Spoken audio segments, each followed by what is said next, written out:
live. Coming at you live. This is Three Dog. Remember that? I do. Yeah, good times.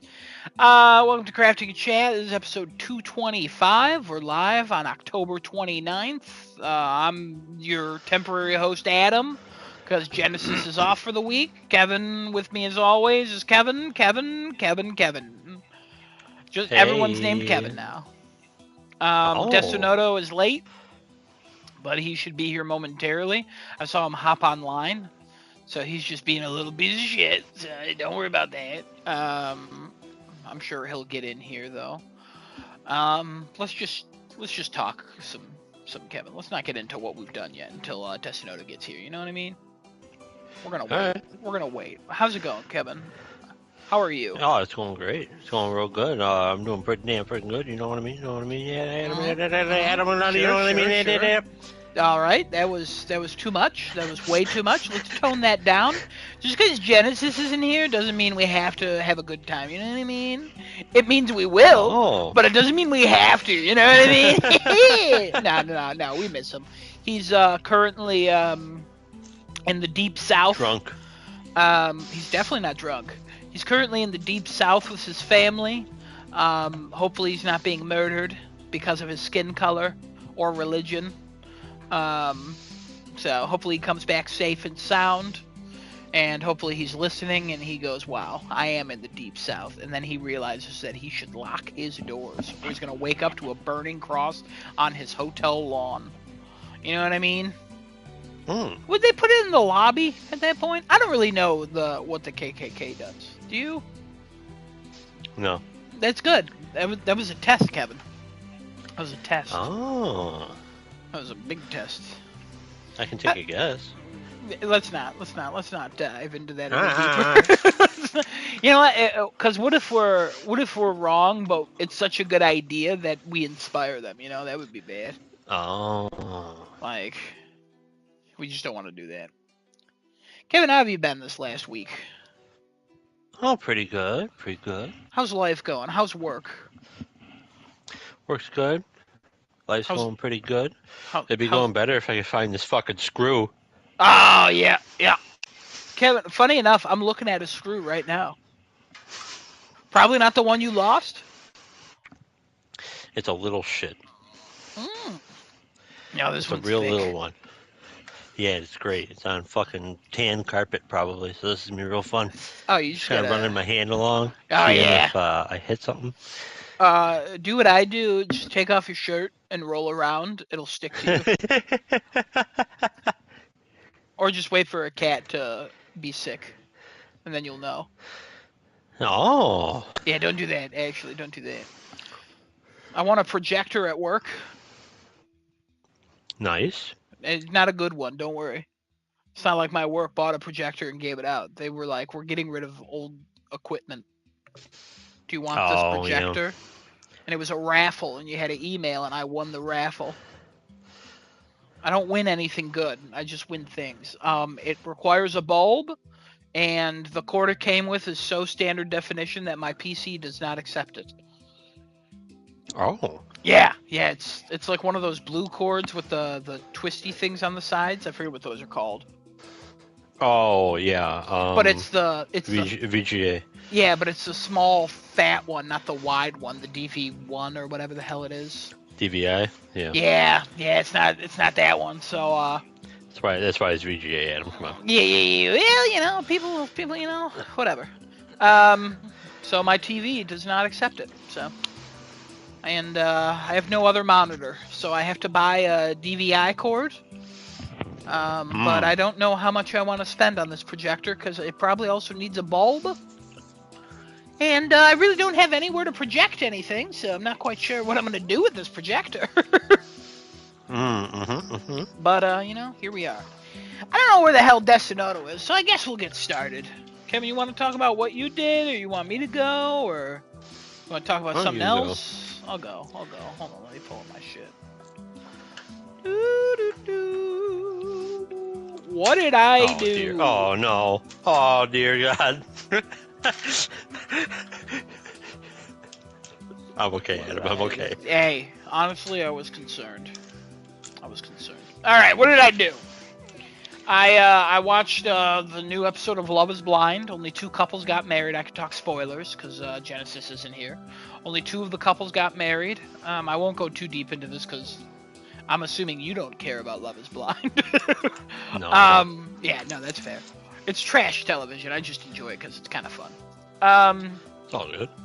Only 1 episode of weddings. Kind of rare. Usually there's 2 or 3 episodes. Only 1 episode. The reunion's tomorrow, but I'll watch it Thursday probably. Hopefully Genesis, when he gets back, eventually catches up. But yeah, Love is Blind. Look at that. 2 successful weddings, which was pretty wild. And then I watched Survivor. They merged. Big episode because they merged. It was actually a pretty good merge. It wasn't like the last few seasons where it was kind of trash. If you watch Survivor, you kind of know. And after they merged, not half the team was, or half the island was safe. Only 1 person was safe. So the vote was actually like a good vote. Like things that changed the game actually happened, which was pretty cool. I watched the new episode of Abbott Elementary. Very funny. Can't wait. Can't wait for the next episode. I finished the DLC for Power Wash Simulator Back to the Future. I finished the last level. Got that final trophy for that. I still have the other packs to get. The only ones I've done are SpongeBob and Back to the Future. The other ones were on sale for like $5. And I was thinking about getting them, but then I was like, I don't really want to spend money on PlayStation right now. Because, like, the holidays are coming up. I'll probably get gift cards from, like, family and stuff for PlayStation Network. And I'm like, let's not wait. And I didn't want to spend my money on... I have a gift card like $20 currently sitting in my account. And I want to use 10 of that for Horizon. That comes out on the 31st. Can't wait. He can't hear me yet. But Desunoto has joined. There he is. Kevin, you can hear Kevin. Time. What's he saying, Kevin? Why is he late? Ask him. Yeah, why are you late, huh?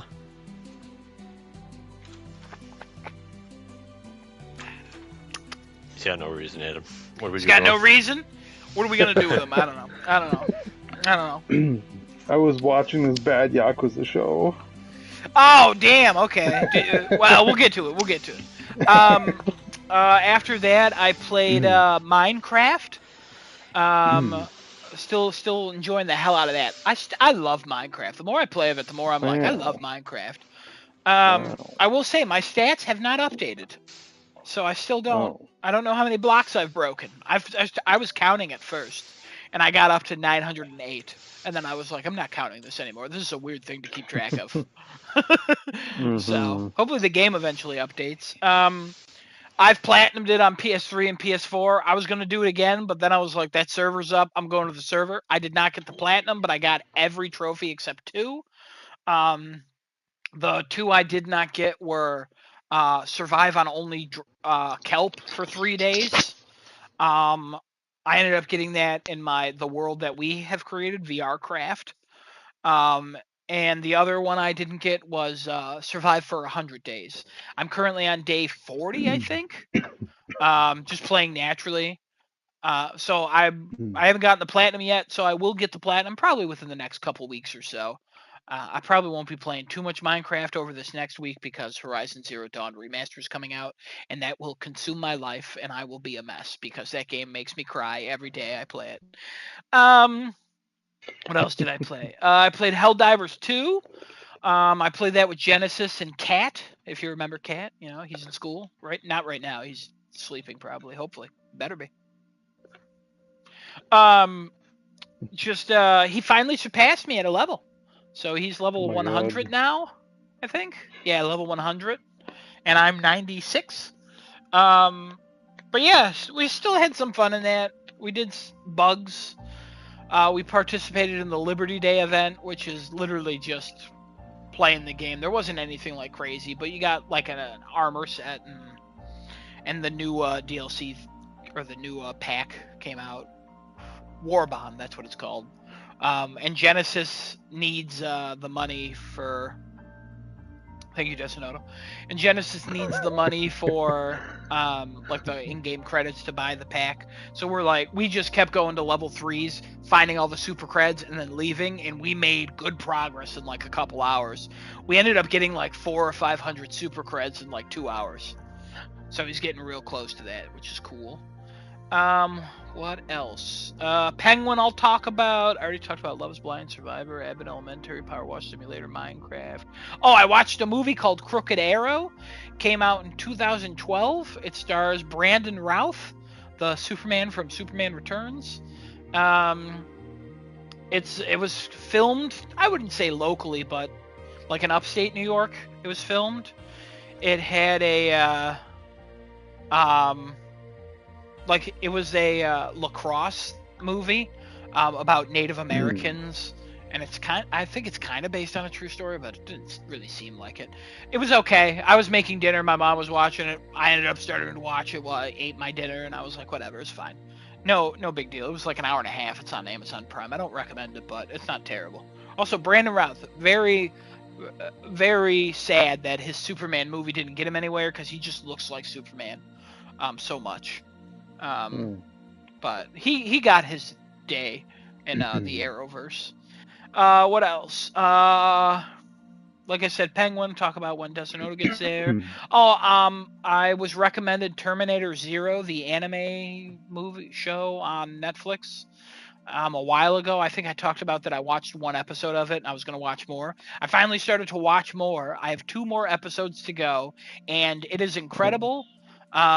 It's really good.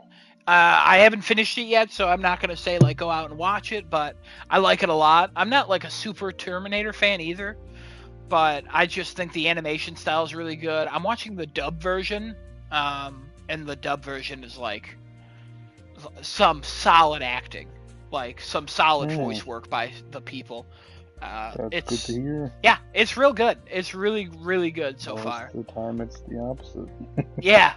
Well, the only reason I'm not watching the sub version is because for some reason when I switch to subs on a lot of my streaming services, the volume goes down so low for voices, and I have to turn up my TV, and then the explosions and like things that are happening in the environment are so loud, and I'm like, I don't know. It's same thing with Like a Dragon Yakuza. Same thing with that. I was like, even though the dub fucking sucks, but we'll talk about that. But yeah, Terminator Zero, real good so far. I'll probably talk about it next week, more in depth, and honestly probably recommend it to someone or just recommend it in general because it's just really good. It's just 2 more episodes and then the story wraps up. I really wanted to finish it the other day, but then something came up. I think the new episode of Penguin came out, and then I hopped on and played games, and then I've been playing games. Obviously, I got a lot done this week. Nice. Yeah, and that's it. Kevin, you want to go next? I'll go last. Oh, all right, Desinoto. What did you do? What did you watch? What did you play? Well,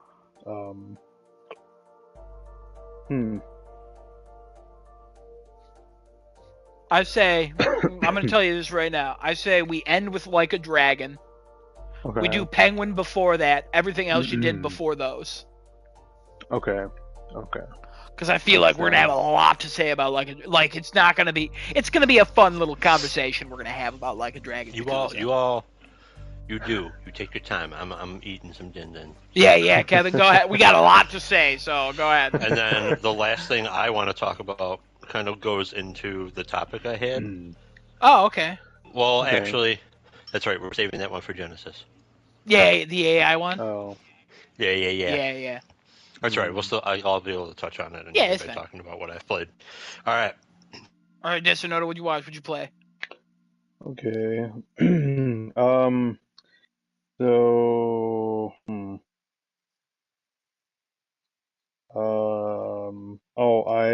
I read. I'm about halfway through, close to halfway through the Uzumaki manga.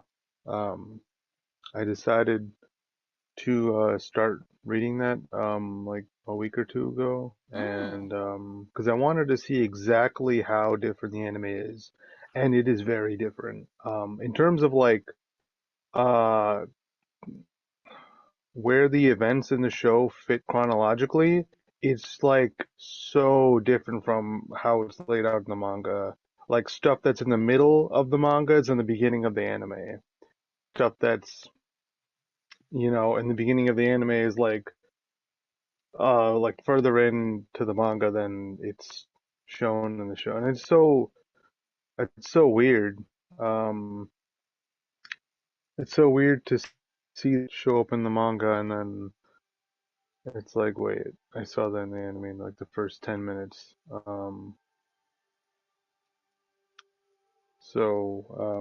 Yeah, we're getting through that. Enjoying the manga. I've also wanted to try and read more, like look at things that aren't electronic devices.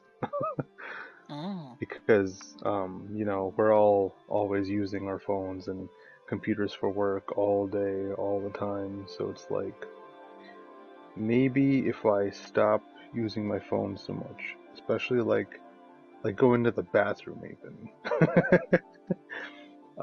Better to like take the Uzumaki book and read some pages first is infinitely scrolling phone stuff for like half an hour or however long. I don't usually spend that long in the bathroom, but yeah, and then I found this one YouTuber guy. He is like oh my god, his videos are so therapeutic because he talks about stuff like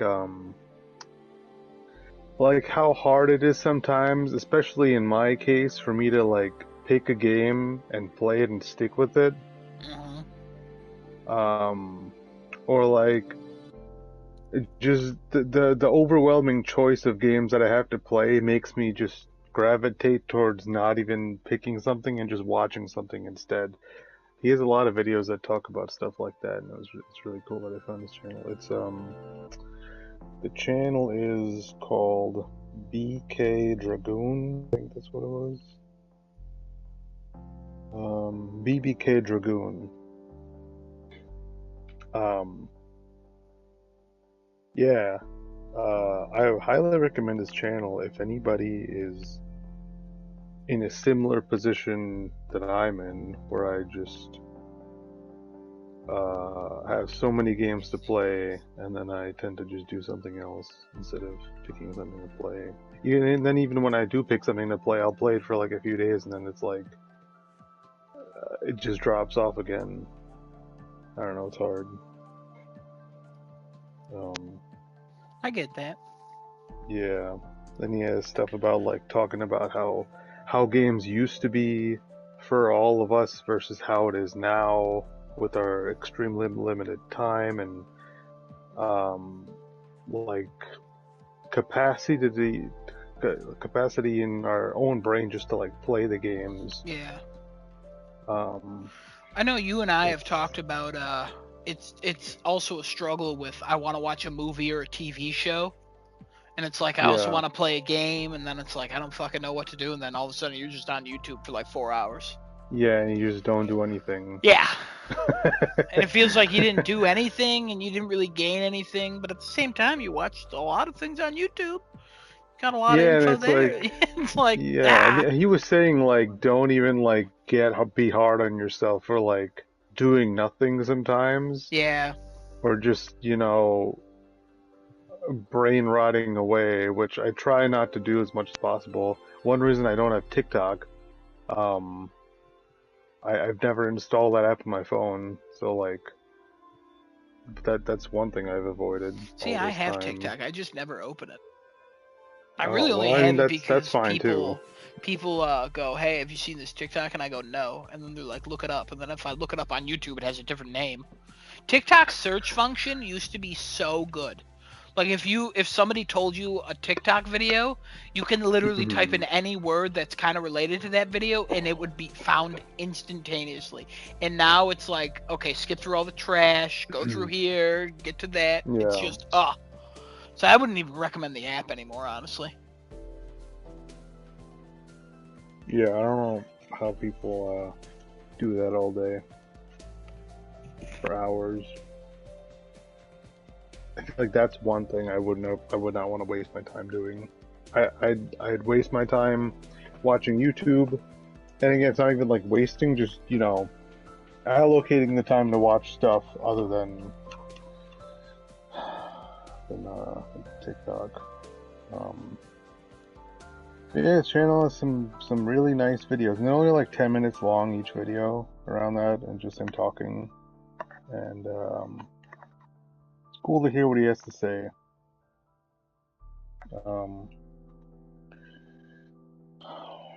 Aside from that, been watching a lot of League these past few weeks, Pro League content, because the World Championship's going on. Has been going on for the past month and a half or so. And the team I've been rooting for, T1, they're the best team in the world, best team in Korea, best roster ever made. They are going to the finals next, or this coming Saturday, against the number 2 seed from China. So that should be a blast. It'll be a best of 5. My favorite player, Faker, is he's just the best. He's still the best. He's my age, and he's still being the best in the world. I don't know how he does it. Every time I come on here and I talk about him, it's the same thing. He always just gets better. I don't know what he does. And now he has a whole team of youngsters surrounding him who bring him up, and he helps them out, and they help him out, and it's so lovely to watch this roster play League over the past like 4 years or so, 3 to 4 years. Just for some context, this is their third back-to-back World Finals they're attending. Yeah, the first one was in 2022, and this is with the new roster formed in 2021. So, like, some of these players, their first, pretty much their first go at it, at playing Pro League, they either made semifinals or they made finals in their first year. 2022, they lost the last game of the best of 5 in the finals. 2023, they won the whole thing.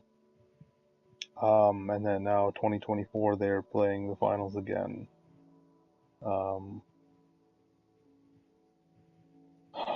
Probably the most successful esports org in the world now, or has been for a while, honestly. So I'm super excited to see them play Saturday. I've been waking up at like 8 or 9 a.m. the past like 2 Saturdays, or it's not Saturday and Sunday, like one for each week, to watch them play, because they're playing in Europe. So like over there it's like 2 p.m. or something. And yeah, waking up early on Saturdays is annoying, but I have to give them my energy, and they've been pulling through. Cool. Very well so far. Yeah, be watching Saturday. Make sure they win. I watched another episode that showed Teacup. I don't know where the show's going. It's not as like intriguing anymore like the first couple episodes were, because now it's like aliens from outer space inhabiting people's bodies. In a way that they literally have to look into your eyes and they copy themselves into your body. And you're not technically gone, but they take over until they move to another body or something. We don't know how to kill them yet. and there's like, I don't know, there's a whole like fucking revolution that's gonna happen soon or something. I don't know. I'll probably keep watching it, but it's been straying off course a little for me.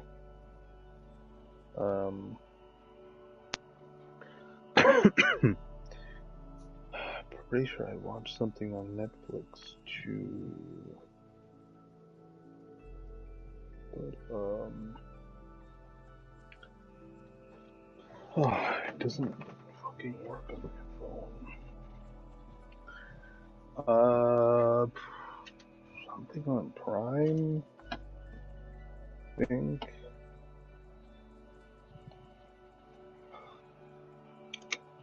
Did I talk about Terrifier 2? I think you just talked about the first Terrifier. Okay, so I did watch the second one. Yeah, more... Wait, I'm pretty sure I watched the second one. Yes, I did.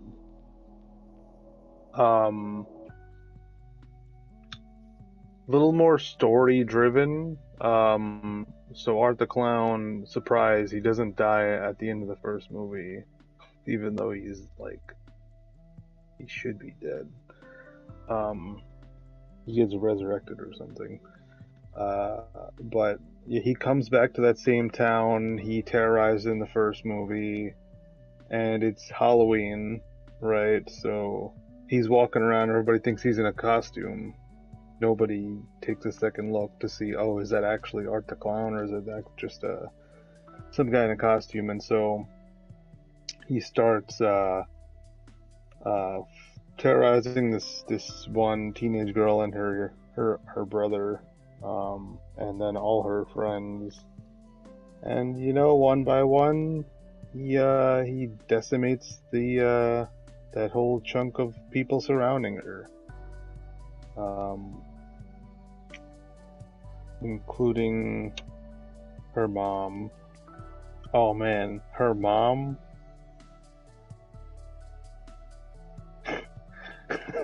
There's one scene where he kills the mom, but he like caves in the front of her face so much that you can't even recognize it's a face anymore. But he puts her at the dinner table, and he's made mashed potatoes, and the girl comes home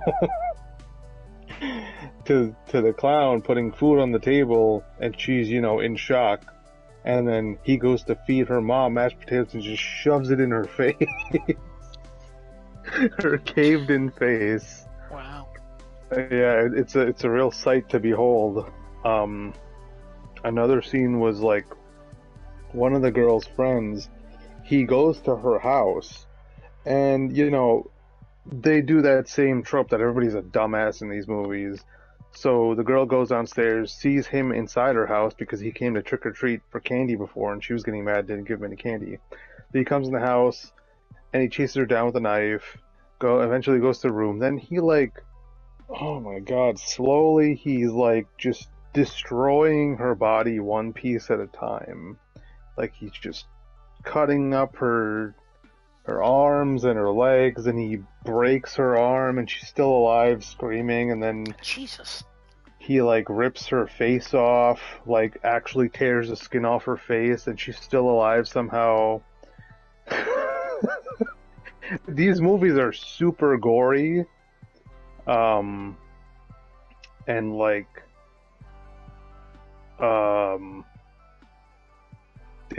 do a good job of giving you that unease while watching these movies. And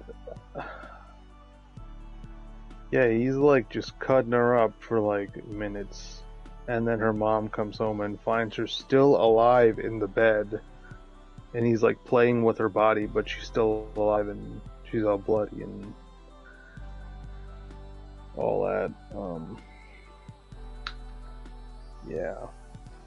So messed up. That's the second one. Yeah. A lot of messed up scenes in these movies. So. Are you going for 3? I think I'll. I don't know if I'll go in the movie theater. Okay. I mean, I could. It's still in the movie theater. Yeah. Still there. I mean, the franchise seems interesting enough. It's coming after, a lot of the slasher franchises have kind of just fallen. Nothing's really being made in this genre too much anymore. After like Halloween and Friday the 13th and Scream and all those. So possibly, I don't know. I might go see it. It's made a bunch of money. It crosses 50 million at the box office worldwide. Highest grossing unrated film. Yeah, so that. And budget was only $2 million.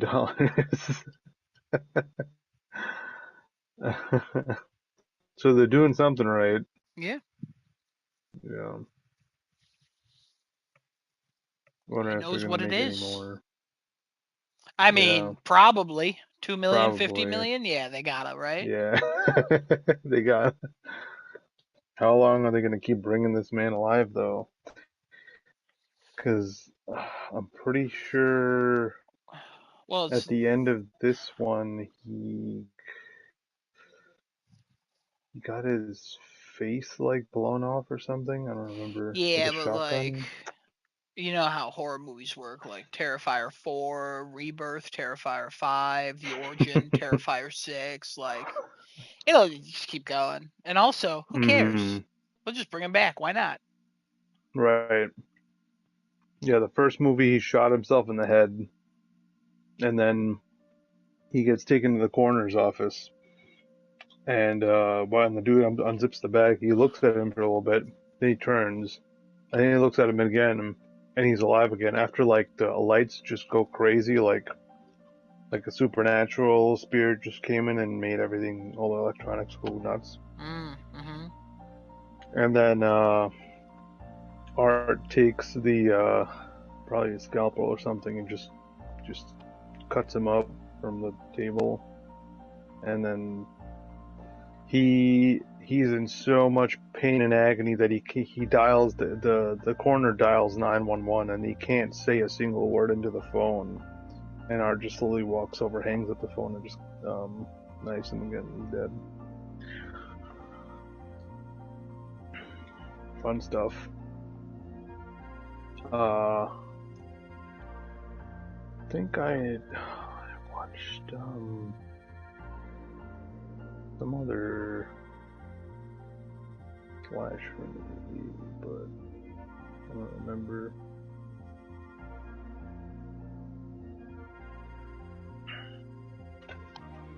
Well, let me just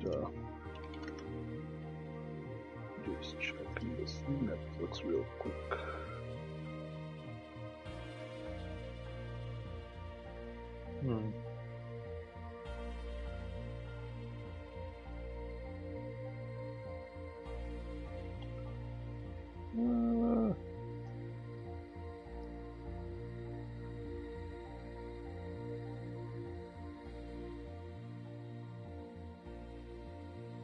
Damn it.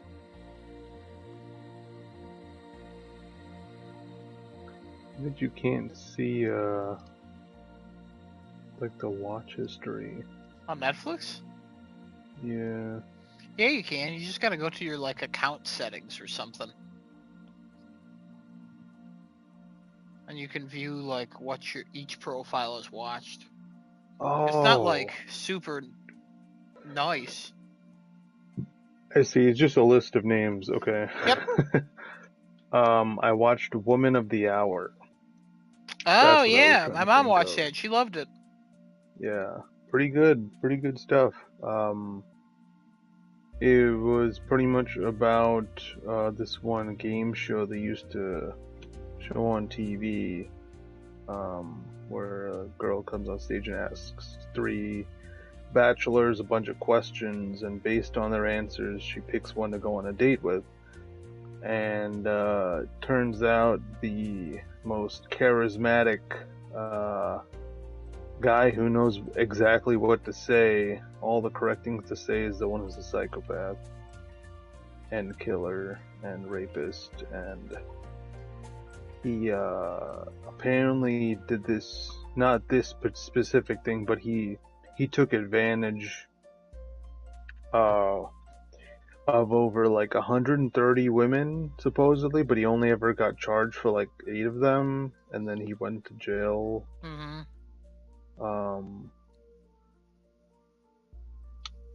And then he got released in the middle of this, so then he killed a couple more women, then he got put back in jail again.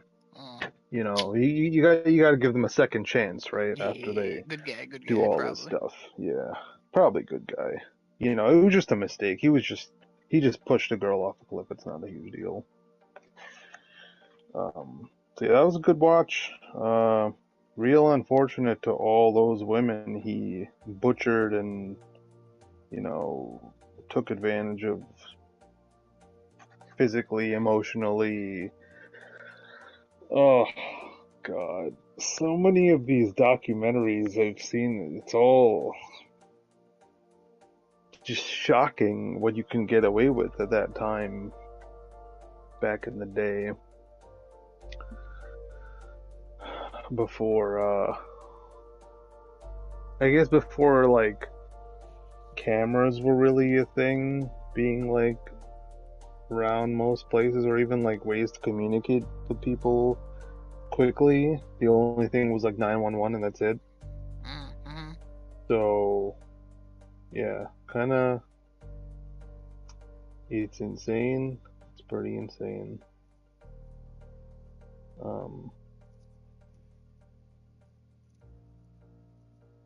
Yeah, watch that. I now see that show Hellbound has a second season, so I'm definitely gonna watch that. Oh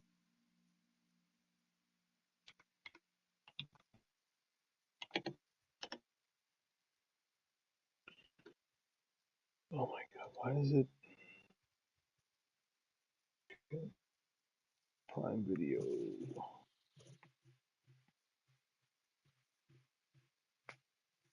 I think that's mostly it. I watched more of another episode of Dragon Ball Daima. I think 3 episodes now.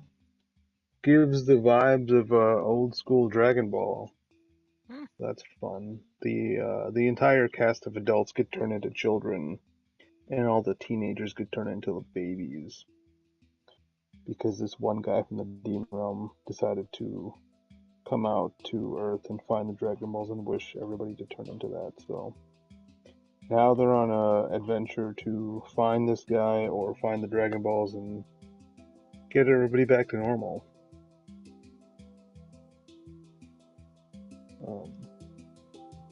But yeah, the show looks beautiful. The music is great. The fights so far, there hasn't been too many, but the couple that have come up has been really cool to watch. Great animation. Toriyama's last work as well, so really hits home sometimes watching the show. I was watching with Kat too, because he is super invested in Dragon Ball. So he also loves it. And then okay. I watched Open 24 Hours. It's a thriller movie on Prime where this girl goes to jail for setting her boyfriend on fire for good reasons. And so she has to find a job somewhere. She ends up finding this 24-hour gas station in the middle of nowhere. and up 24 hours at the gas station, so she's doing the night shift, and she has to survive the night. Things start happening, people start disappearing, and she has to fend for her life while cashing strangers out for gas and other goodies they come into the gas station for. Pretty good watch. Pretty good.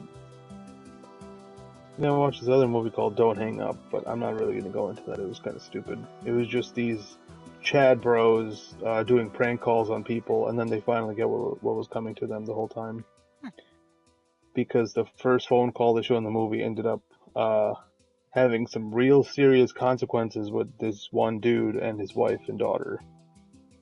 So he gets his revenge through prank calling them, actually. But it ends up, having real life consequences. So, yeah. I think that's it. We can jump into. You said Penguin first, right? Yeah, Penguin first. Oh, Penguin. What the fuck? This man is assembling his fucking army. Yeah, there's so many things in this show where it's like the writing is so good for so many characters. Like the fact that Sal and Sophia are drinking like this really expensive wine and like plotting, and then Oz and all the underdog crime bosses are popping open beer cans. Like, are you fucking kidding me? That was a cool touch they added with the beer can. Yeah, when he showed that cooler, I was like, "What is that? A bomb? Like, what is?" He's like, "Like, we need this to go, and it's gonna work." And it's like, and he opens it, and it's just fucking beer. And for a second, I brought this to you guys. Yeah, for a second, I was like, they're gonna open them, and they're gonna all explode. Like, I thought there was something like another drug in the can or something. I just don't trust that man. And Oz's speech made me trust that man. Oh, yeah. What a speech. There's a scene in Better Call Saul with a character where I'm like, I know what this character becomes, and I know they're not trustworthy, but they give it, and I go, I absolutely trust everything this person says. And it's the same thing here, where I don't trust Oz, but at least he knows your fucking name. Because they don't know your name. They don't even really care that you're part of it. Except the Triads, I guess. Because Sophia was like, don't have the Triads, don't have anybody. It's like, Oz, I can't wait till he fucks all of them over. But like, I just, oh my god. And then like Vic with Squid? Yeah, Squid. Yeah, Squid. Vic with the whole Squid thing, oh my God. Handling the situation on his own. Yeah, like Squid in the previous episode, I thought it was just like a one-off character, and then we saw him last episode, and I was like, okay, maybe he'll pop up again, and then he popped up in this one, and the dude who played Squid really sold me on him being from Crown Point, him like just being down on his luck, and then him being like, hey, you got them new shoes, and then all this fucking, oh my God. He notices everything. Yeah, like he was smart, and then like he's like, oh, we respect you, we'll pay you, and Squid's like, nah, man, like I know you're working for the Wizard of Oz.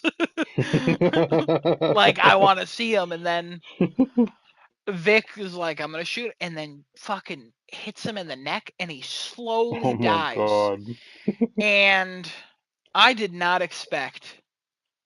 I mean, I expected him to kill Squid.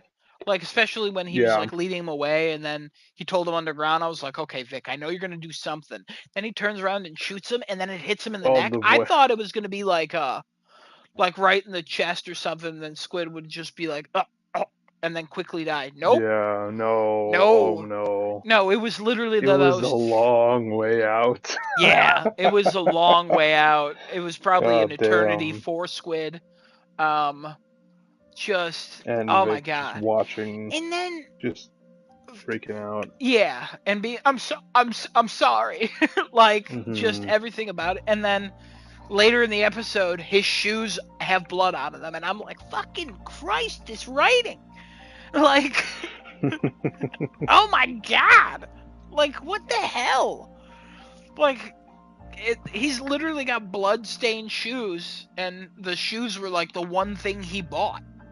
I mean, he has a motorcycle, but it seems like everybody has a motorcycle down there. Yeah. But it's just crazy, everything in here. The funniest moment for me was Oz being mad at that one councilman and like threatening him with the power, and then that guy starts to like get in his car and back out, and Oz was like, "You got more room than you think."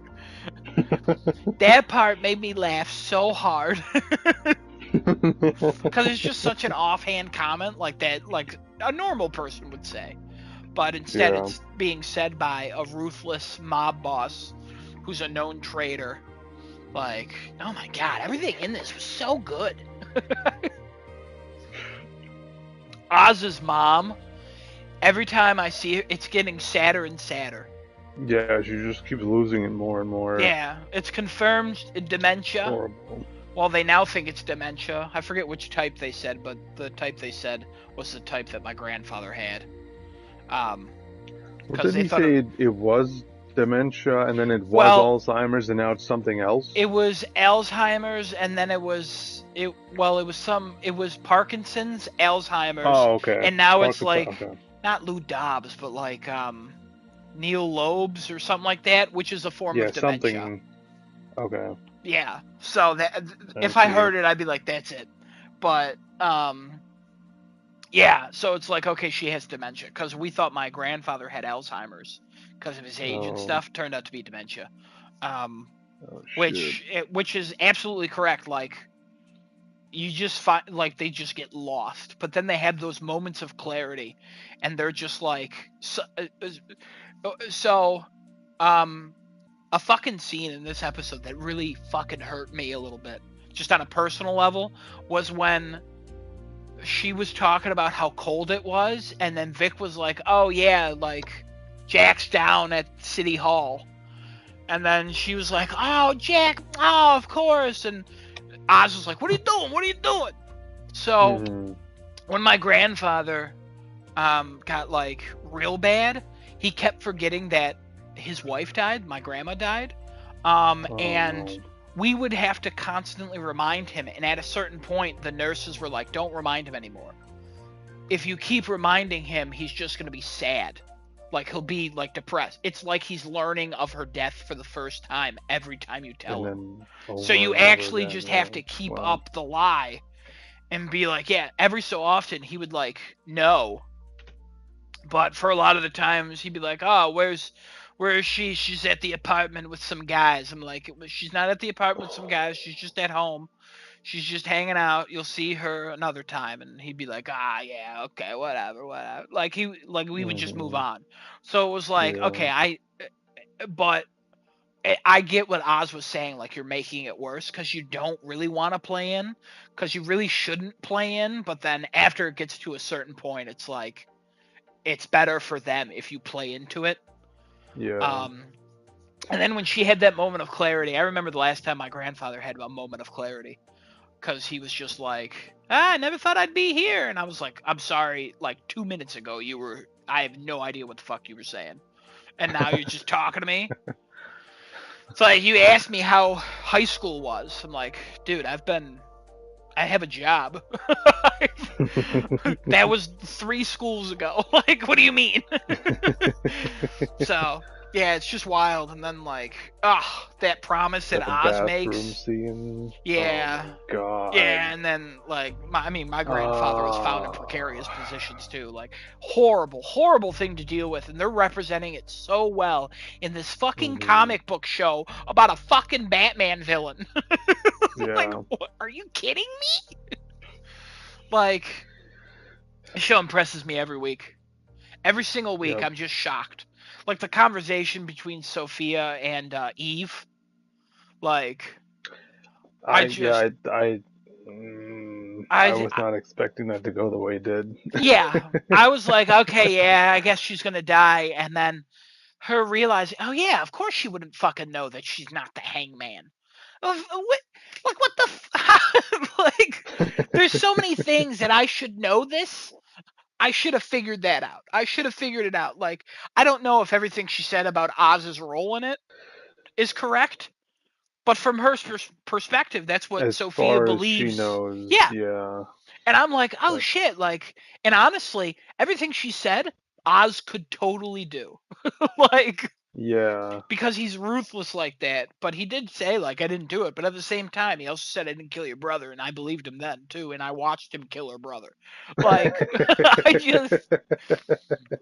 the dude is so good at like selling a lie, and I can't fucking wait for the next episode.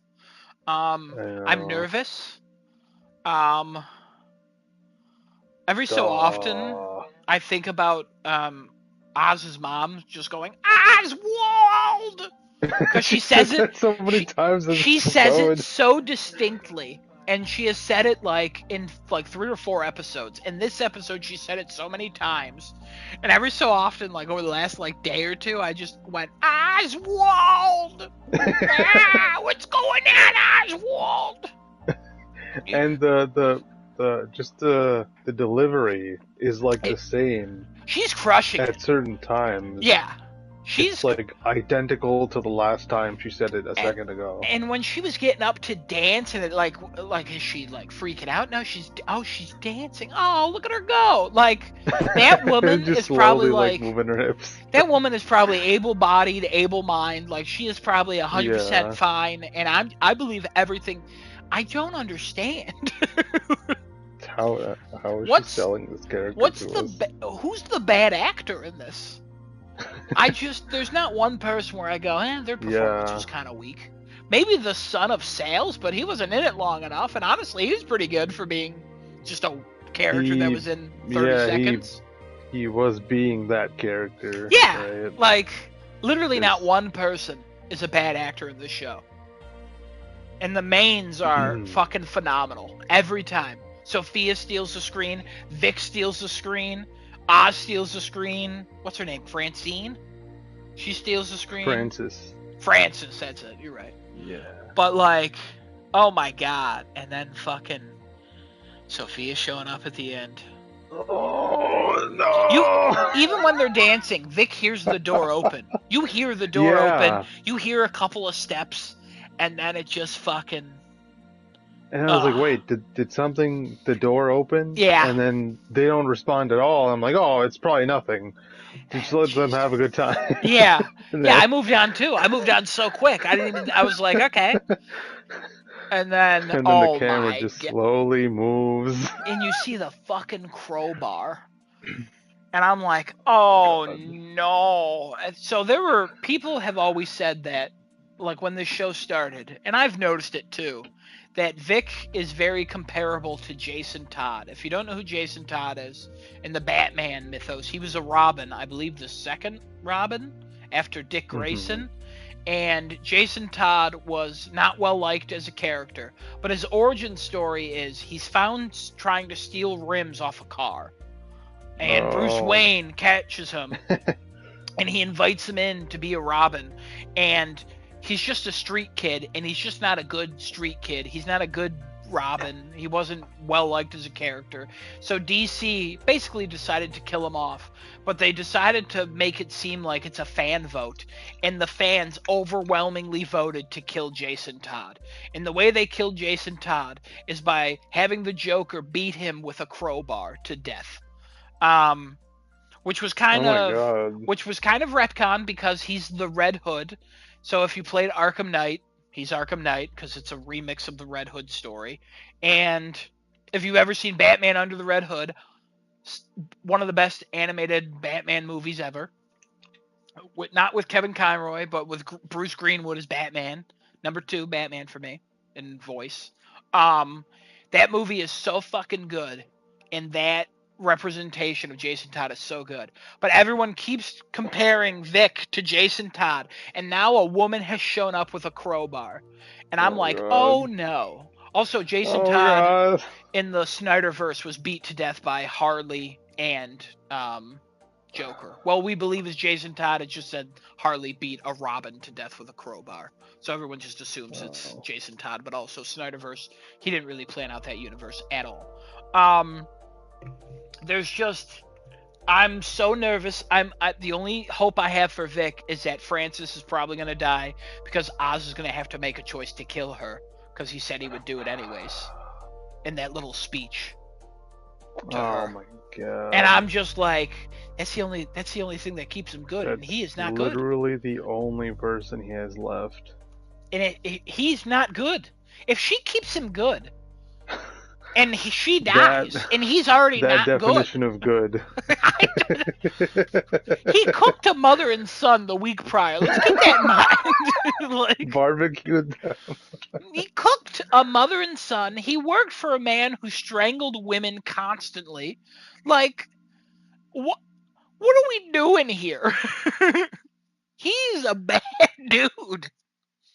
Him hugging Vic, very beautiful moment. What a wonderful, supportive man. Like, I have nothing but praise for this show. These donkey people didn't send nothing. I have no idea what that means. Sorry, no, that was my mom. She big penguin guy or gal? She watching Penguin? No. She needs to get on that. Yeah. Recommend it to her. Have her get back to us. Okay. But yeah, Penguin, it's firing on all cylinders every episode, and every episode. It looks good. It's funny at times. The story is constantly picking up. Like, it's just, there's no dull moment. Like, every character is evolving every episode. It's wild. It's literally, if I didn't watch Shogun this year, this would be my favorite television show of the year. I think it beats out The Bear season 3. I think it's beating out everything else I've watched this year. Like, it's not even a competition at this point. I mean, except Shogun, obviously. Yeah. Shogun was, and I think about Shogun often still. Yeah, I thought this one episode was also going to be like the slower one coming into it. What the fuck? But it's not. It's not. It's so far away from that. Once you get through everything that happens in the ending, oh gosh. Yeah. Also, I want to point out, at one point, that scene where Francis talked about, like, I'm cold and the power's not on, she was talking to Oz like he was the dad. And she said, don't make me go to Rex. And Rex Calabrese is the guy that Oz always talks about. And I'm like, damn, Rex, he keeps coming up in every episode. Like, I wonder, like, I've seen so many people start to talk about it on, like, Reddit and stuff, be like, is it Penguin's real father? Is he, like, did he kill him? Did his dad kill him? Was Penguin hurt in an accident from Rex or something? Like, there's so many theories about, like, what the fuck does that have to... It has to do with something. If he's being brought up every episode, like, it means something. I don't know. I have no predictions for the show. What was his brothers' names again? Well, one of them is named Jack. I don't remember the other's name. Yeah. Okay.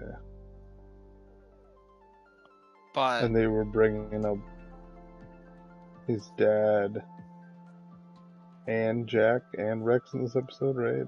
Yeah, they brought up all of them. Yeah. Well, Vic brought up Jack. Right. Unless Jack's the dad? I don't think so. No, because Oz said, keep my brother's name out of your mouth. Classic Will Smith. But, yeah, I don't know. There's something going on with that, and I don't know. It's wild. Every fucking episode of the show is crazy. You got anything else to say about Penguin? I was surprised at how quick his operation started from that light bulb blowing in the end of the last episode. Okay, so there definitely was a time skip, but they didn't say how much time had passed because Sal also healed. Right, yeah, he's not like limping around anymore, and like he's not grunting every time he moves like he was. It'd be like a month then. Some time has passed. Yeah. I was surprised when it didn't say how much time has passed. Yeah. I feel even Vic's hair was a little bit longer. Mm-hmm. I don't know if that's true. Maybe it was just he's walking with more confidence. I'll say that. His new clothes, his motorcycle, his new shoes, very clean shoes in the beginning of the episode. Don't think about it. Yeah. Like, yeah, I was surprised at that too. But then I was like, good. I'm glad we just skipped. Like, I don't need to watch. And build it up. Give me to the next roadblock and let's see how we cross it. Like. Yeah. But yeah, this show is wild. But if you have nothing else to say, I will say one more thing. Mm-hmm. Watching this and then watching Like a Dragon, wild. That's the same thing I did too. Like watching. I mean, I watched one Sunday night, and then I think I watched the other one last night. And it was literally the next show I watched. And I was like, I literally went from Terminator 0 to Penguin going, wow, great. Wow, great. What the fuck is this? Because I was about 20 minutes into the episode when I texted you. And I was like, what did I say? I'm watching the first now. This seems kind of bad. I'm about 20 minutes in. And I want to say I don't play the Like a Dragon games. I'm not a Yakuza guy. I tried a couple of them because a lot of it seems like it would be for me. Because it's story-based, it's open world, it's side activities. Like, it really just seems like a lot of mini-game stuff to do. It's an Adam game written all over it, but for some reason it just does not scratch that itch. Like, I think if I was unemployed or if I was a millionaire and I had infinite time, like infinite wealth, some would say, I would like play these games and like really dedicate time and like them. But for some reason, every time I've tried them, I'm just like, yeah, this is fine. Like, I'm not feeling nothing from them. Yeah, I tried. I even tried that other one that came out. That like I don't know detective if it was one. 6 or 5, but I did try one of them and I played for a little bit, and then I don't know, it didn't stick. Yeah. But like the combat's fun. I think that's like one of the better things about the game is the combat. Yeah, it's combat's just like fun. really wacky combat. I think I'm like more of a like, give me a Sleeping Dogs over a Yakuza. You know, give me a Sleeping Dogs 2. Where's that? Give me that. But yeah, so not like super into the games. Kind of have an understanding of like the tone they are. Just because I've seen enough of Yakuza. And I started this show and I was like, you know what? It seemed cool. I thought this would be like the way I would get into the games. Like, maybe I'll be like enamored with the story and like want to get into it. How many episodes did you watch? Did you watch all 3? I was like halfway, a little more than halfway through the 3rd episode. Okay. So I watched the first 2 fully. I would have watched more, but my stupid Fire Stick, from Amazon, wasn't playing Prime. It kept getting an error, and it wouldn't go past 12 minutes on the 2nd episode. And I tried restarting the Fire Stick. I tried just restarting from the beginning like 5 times. It was working for a little bit, and then like 18 minutes in, it just stopped again. So that wasted a bunch of time. And so then I put on my PS5, and then it played fine. And so I watched the 2nd episode on there, and then the 3rd episode was like halfway done. Okay, I watched the first 2 episodes. I honestly just don't know if I'll continue, cause I don't. Oh, well, you start. Where are you at with this show? Like, what are you feeling about it? I don't know. It's such a mixed bag of things they're doing, especially with the whole like time jumping back and forth thing. Like, they give the year every time they do it, but I don't know. It's hard to keep track of the characters. I like the time jumping. I do not recognize the actors from 1995 to 2005. I recognize one of them. Thing. Yeah. Like, I think I know the other dude because he's like a slime, like the head of it now, but his hair's all slicked back. The main dude I recognize because he's got that little like mole underneath his like lip, and I'm like, that's that guy. Even though he for some reason he dyed his hair like black, and it looks terrible. And I'm like, okay, whatever, cool. And then they went back to. It is brown in the. In the first episode, it is brown, and then in 2005, it's black, and then in the flashbacks to 1995, it's black again. Like he dyes it after he joins the Yakuza for some reason. Oh. And it's like unnaturally black, and I'm like, okay, that's strange. The alcohol girl, Miho, is that her name? Miho, thank you. It's good to know about you. But Miho is Rectum. Got him. Rectum. Oh no. Oh no. Now we know why he's a Miho. But Miho is. I think we've seen her in the future. She's the one in the car that fell off the parking garage. Was that her, or was that somebody else? I thought that was her. But at this, I think that might be Yumi. Is Yumi the other one? The other one who was like not interested in drinking and all that? Yeah, the one who's working at the club too. Yeah. Okay, Yumi, first of all, attractive lady. In 1995. Yeah. In 2005, I didn't think I saw her. that's the thing. It's hard to recognize the actors. And it's not like these people look alike. It's just the makeup has, for some reason, I think I'm blind when people change their hair and like put on glasses. Superman would convince me. Like, I'd be like, I have no idea who that is. Like, I just don't understand. Like, if somebody changes just like their style and their haircut, I have no idea who they are, it seems. Because these people, I'm like, who the fuck are you? Oh, okay. Okay, also, we need to address the elephant in the room. Are you watching this dubbed or subbed? Subbed. Okay, how's the sub? Is it good? Yes. The dub the sub is comedic.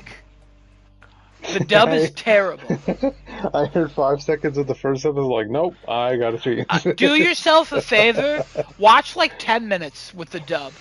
Like, skip to like a chunk in the first episode and just watch like a 10-minute chunk of them like at the Yakuza boss, like begging to join the Yakuza. It is so fucking bad. And the dub does not match the subtitles almost at all, most of the time. And it is fucking wild how bad it is. It is overacted. It is the most cliched dub I've ever heard of something. And it makes every character seem way worse. The sub seems better, but again, I'm having an issue for some reason with my volume. But I just the dub really ruined a lot of this for me. But at the same time, I'm not a Yakuza person. I mean I like the movie. I've seen other movies about the Yakuza that I liked, but like this one is, I could tell it's a bad adaptation of the games, but I also enjoy the story of the friends and how they've evolved. Like, are you okay? No. Okay. The one aspect I like of this show is like the dynamic between the friends, how they're in that one like apartment building or whatever they're in. Like the one like floor space, the bathhouse or whatever. They're like living together. I'm so curious to see what happens to them in 10 years. And like where they're all at. How they all like separate and. But the way this show is telling the story, it just makes me not want to watch it because of how it's like, it feels like scenes are missing sometimes. Where we're going to the future and then we're like, okay, yeah, and then we go back to the past and I'm like, I feel like we skipped something. Like, there's just so many moments. The transitions are also really odd. The directing is terrible. Every scene Okay, there's one scene where the two guys are walking down the street in 1995 after they become Yakuza boys, and they're just laughing and holding each other, and I'm like, what are they laughing at? They haven't really even said anything, and they're just walking and holding each other's shoulders, and then the camera zooms in on like one of their mouths, and I'm like, what is happening here? And like, is that when they first walk back into Kabul? Yeah, the main city, the fake Tokyo. Yeah, that one. You know what I'm talking about? They were laughing because the people around them were like gonna say something to them at first, and then they were like, "Oh no, they're from Dojima Clan. Let's just not." So they were laughing about that, and then it kept going. They just kept laughing, and the way it was filmed was so fucking weird. Where I'm like, are we still laughing at that? Like, it was so strange, and like how they were acting about it too. Like, that people don't laugh like that. I'm sorry, but like, what are you doing? Like, I'm just exaggerated too. Yeah. Also, I will say the dub probably did not help this because the dub is like, it's like something really stupid. But there's so many moments where I'm like, I want to like some aspect of this, and I don't think I'm gonna continue it because I just don't care enough.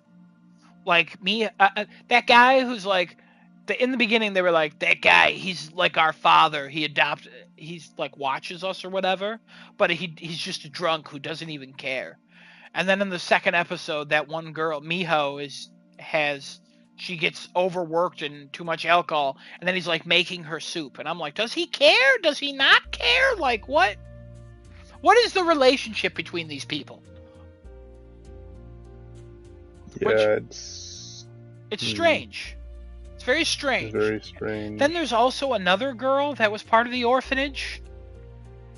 Like a fifth girl that was part of their group? Yeah, she ran away or something, and...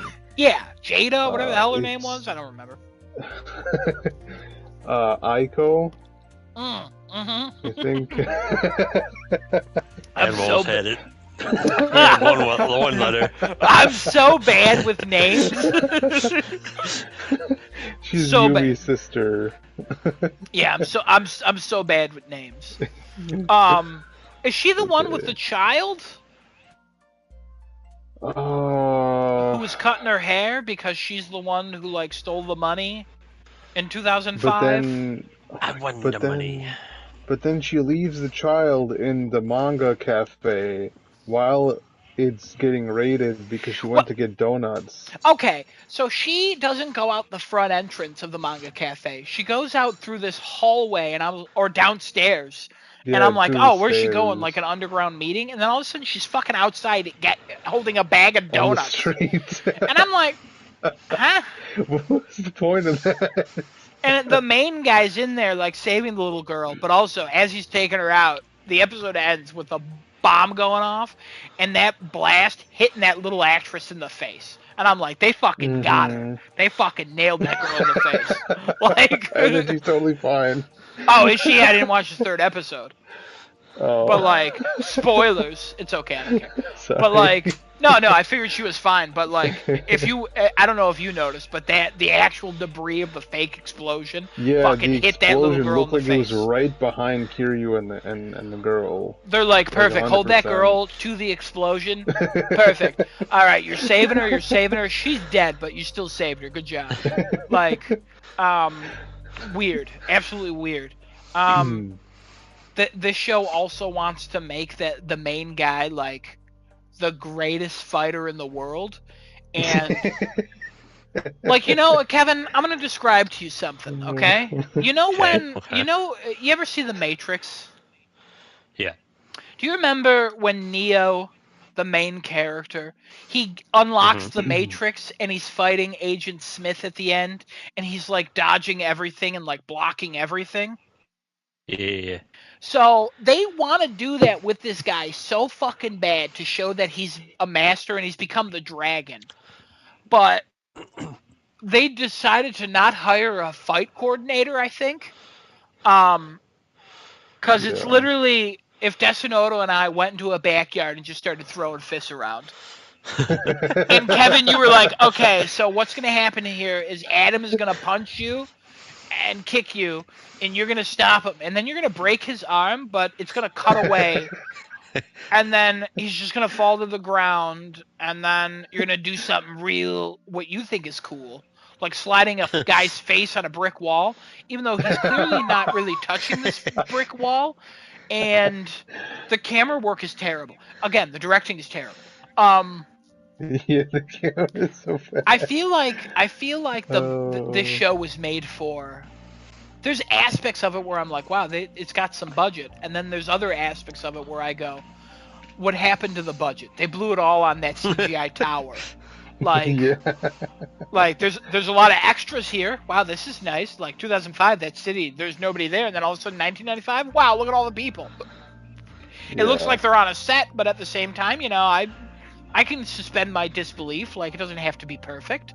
It's no Last of Us, but this probably didn't cost $7 million per episode or whatever the fuck that was. Like, I don't understand who was like, okay, let's make the Like a Dragon Yakuza show. Alright. And now let's concentrate on the story and stuff. Yeah, we'll get that right. No, we don't have to follow the games. Okay, let's get the casting right. Let's get this really tall, skinny dude to play the main character. Doesn't look like a fighter at all. Should we hire a fight coordinator? No, what? Why? Do you fight in those games? Aren't those farming games? I thought those were farming games.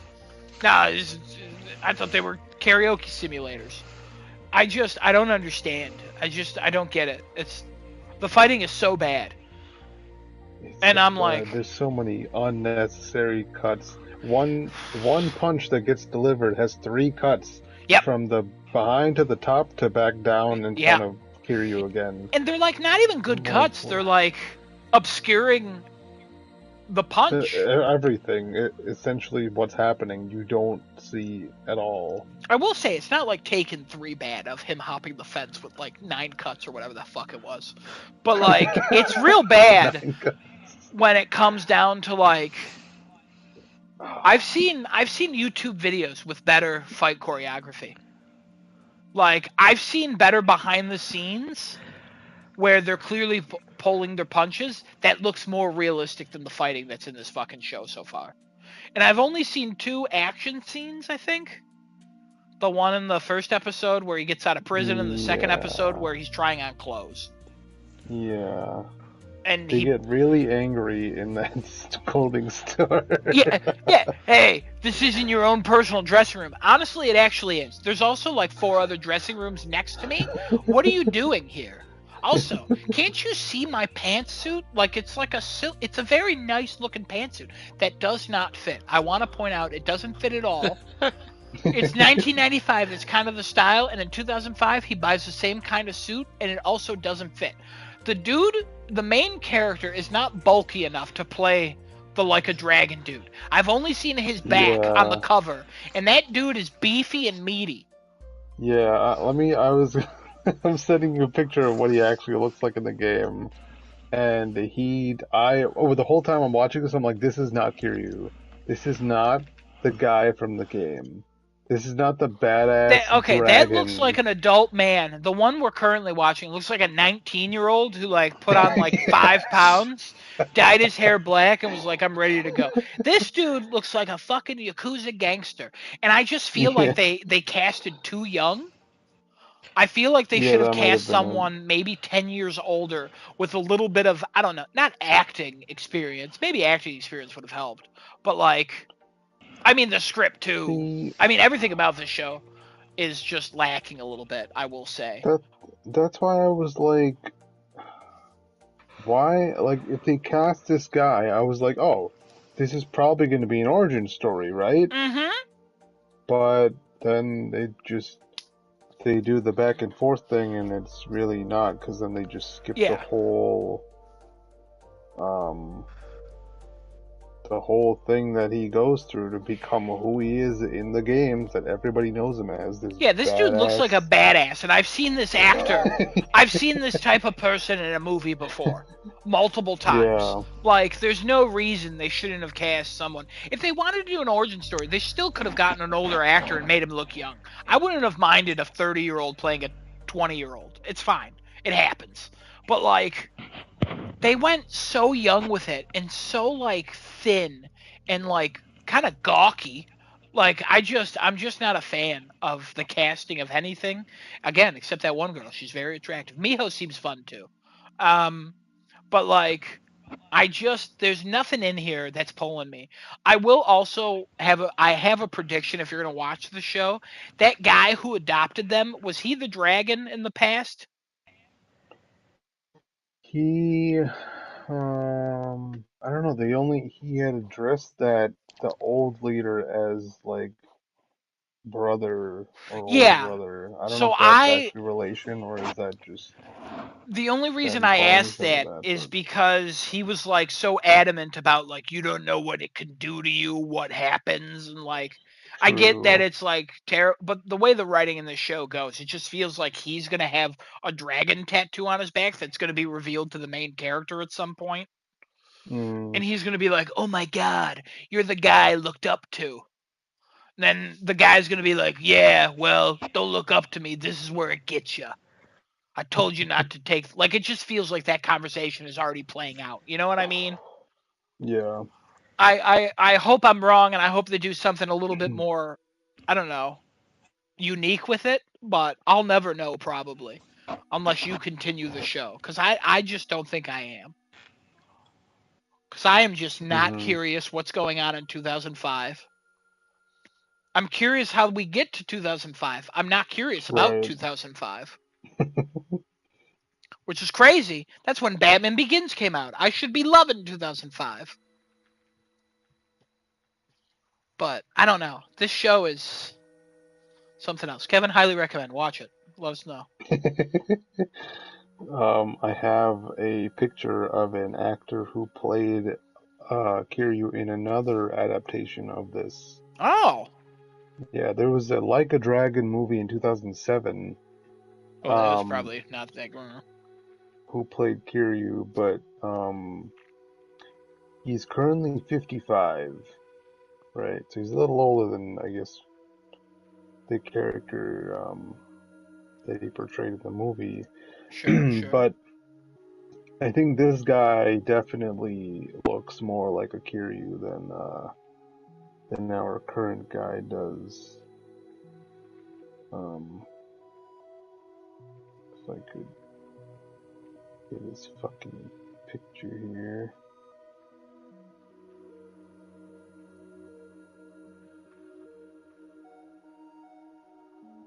Well, it's just okay. I'm just gonna take a screenshot. It's not letting me save. His name is Kazuki Kitamura. Oh. That sounds kind of familiar.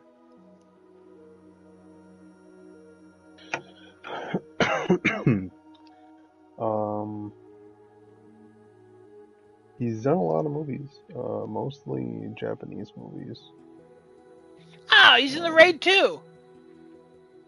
Oh, As Ryuchi. Look at that. Yeah, I know this guy. Yeah, he looks more like him, and his hair is normally black. Like, yeah. not weird black.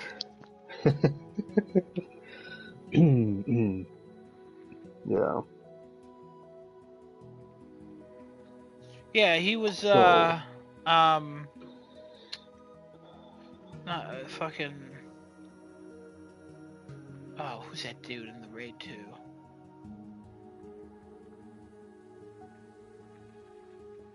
He's like not the bad guy, but like the ending guy's henchman, I think.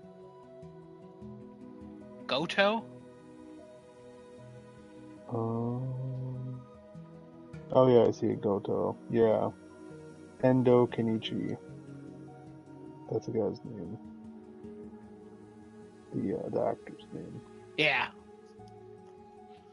Yeah, I just everything about this show, I'm just like, I want to like it so bad. And then I even said to you, like, after the first episode ended, I started playing the second one. Now I'll keep going. I'm like, the first episode ended, and I said, fuck it. Now I'm watching episode 2. Yeah.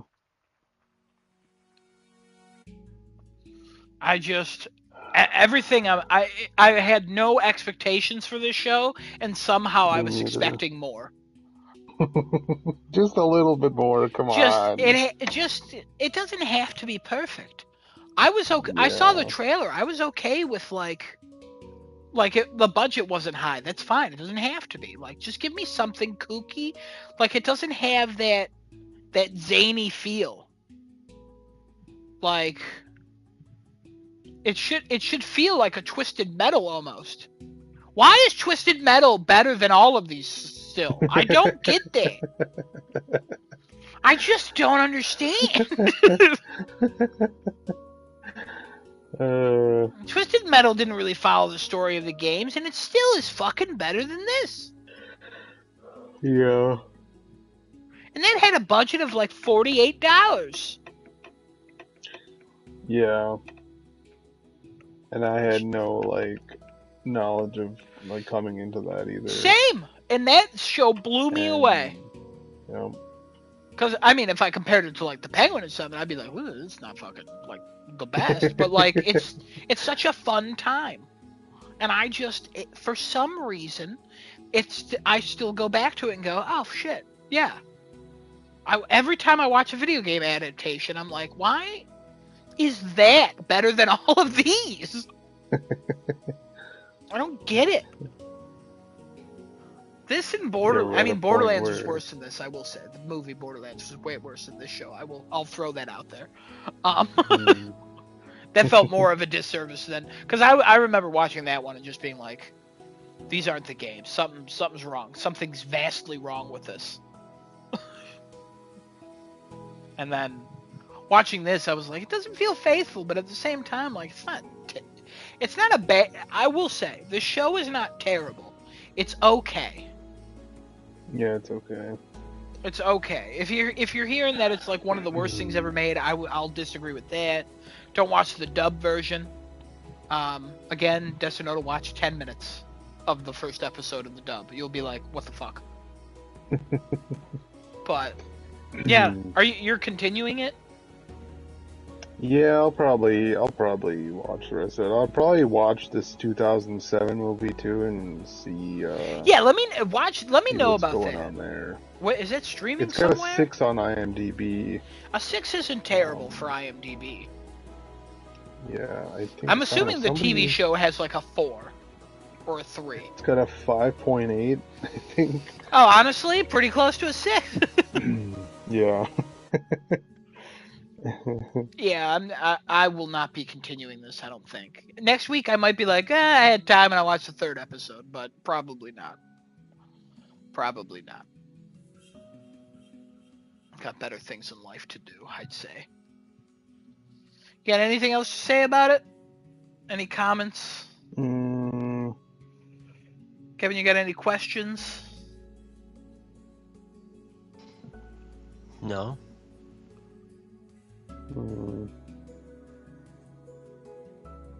The police aren't really doing anything. I honestly, I don't even think police are. Well, no, they arrested that one guy for the murder of the businessman.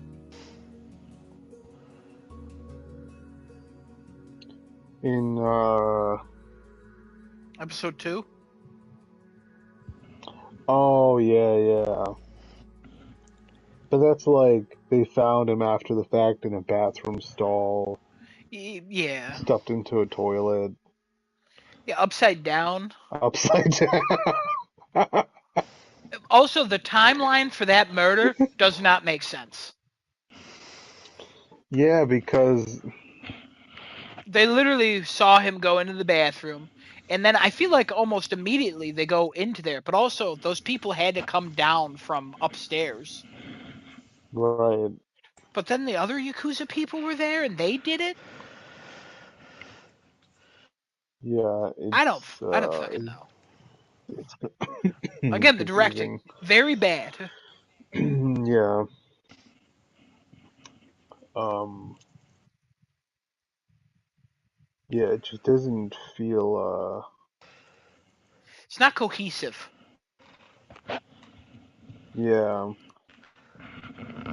I don't know. It also doesn't really feel like very.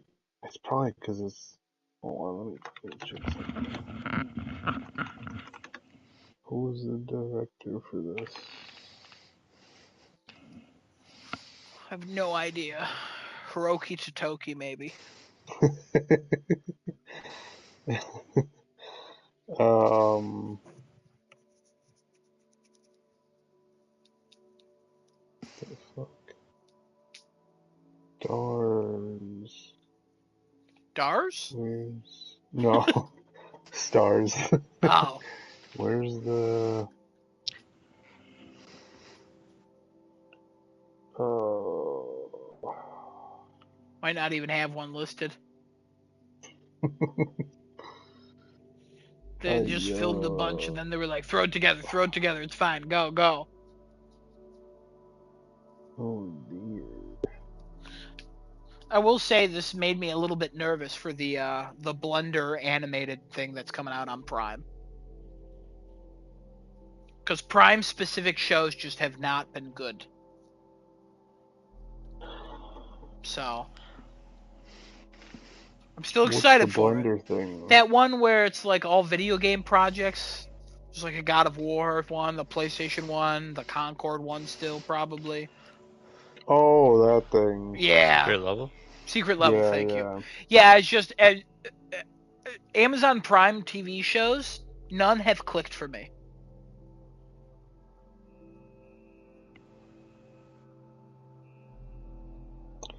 Yeah, what was the last, cause even, fucking, what, Fallout? Oh, that was Prime. No, that was great. Baby. That was Prime. No, that one was good. That one was really good. Yeah. Fallout was fucking better than this. How the fuck? Yeah. I'm glad we're in an era of getting good video game adaptations along with the fucking awful ones. And then everything else kind of crumbles by the I love crumbles. Alright, well, if you have nothing left to say about this. I don't know, there's no director. It says created by Sean Crouch and Yugo Nakamura. Sean Crouch is probably, or Yugo Nakamura is probably the director. This feels like they're trying too hard to make this feel like a Japanese-centric show, just a Japanese show, but it's not hitting like a Japanese show would. No, not at all. Even it doesn't even feel like so far from that. I will say, some Japanese movies, especially about the Yakuza, are fucking phenomenal. And this feels like someone who visited Japan was like, I want to make that. Let's make it into a show. Who was there for like 2 weeks? Yeah, they saw the pretty district in Tokyo and was like, let's make up a city. Like, they just don't know anything about the games, and it feels like a fan-made project 90% of the time.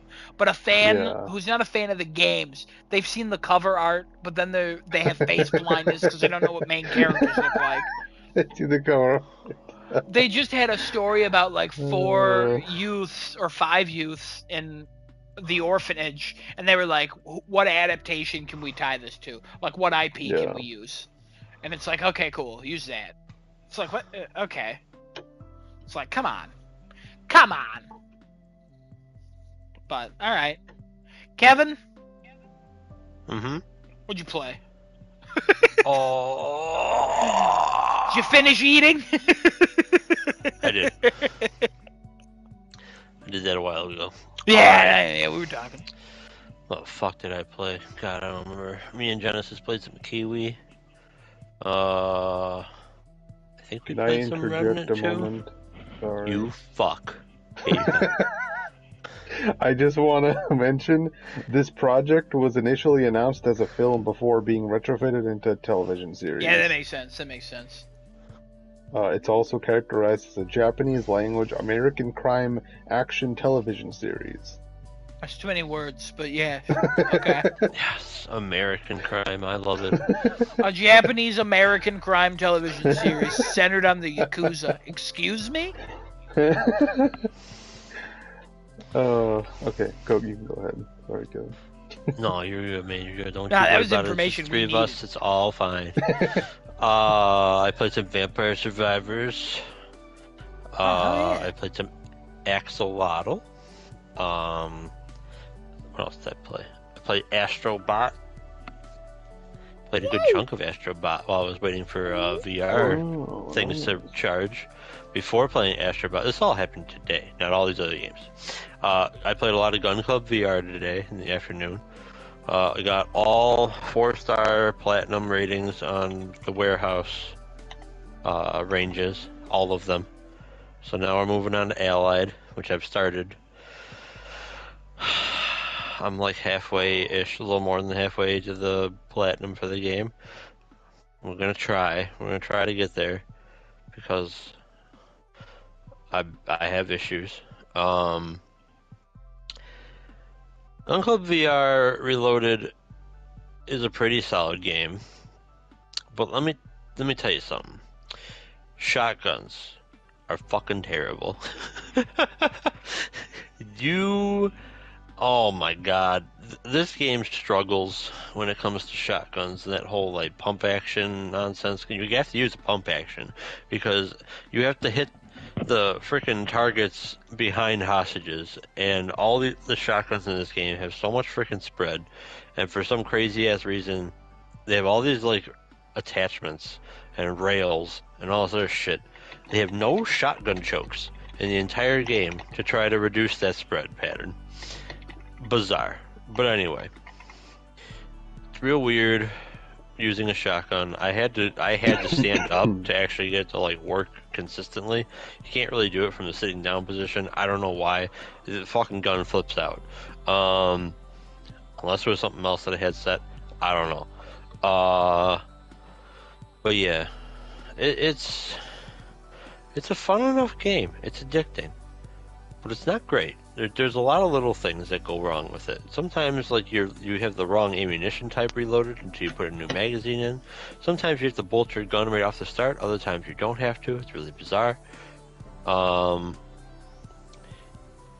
got a secret weapon in the game. You have to shoot these little like toy dinosaur keychain things to get a combination to this keypad, so that opens up a little compartment thing that comes down from the ceiling, and you get this gun, and the gun is fucking trash.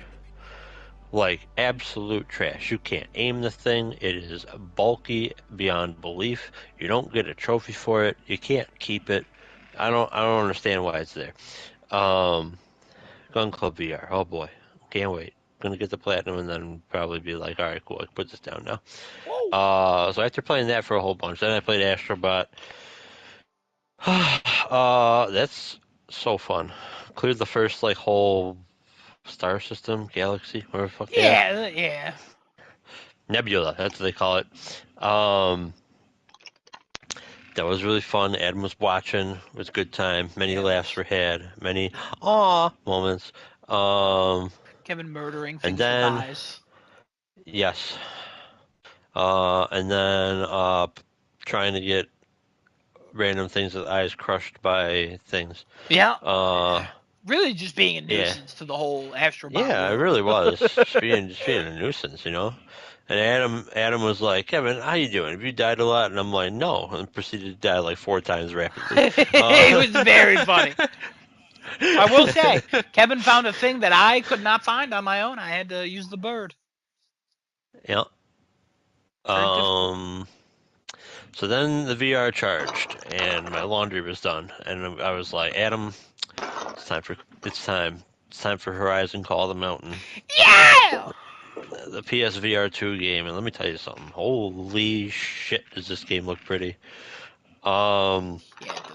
Definitely the best looking VR game that I've played.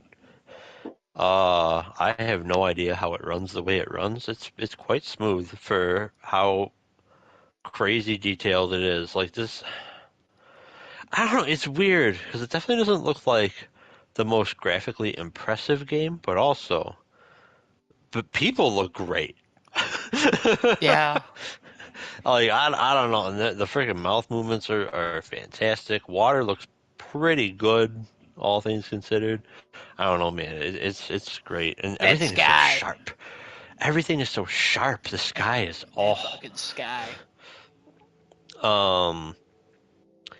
But it's really fun. A lot of climbing, a lot of climbing, a lot of climbing. Mhm.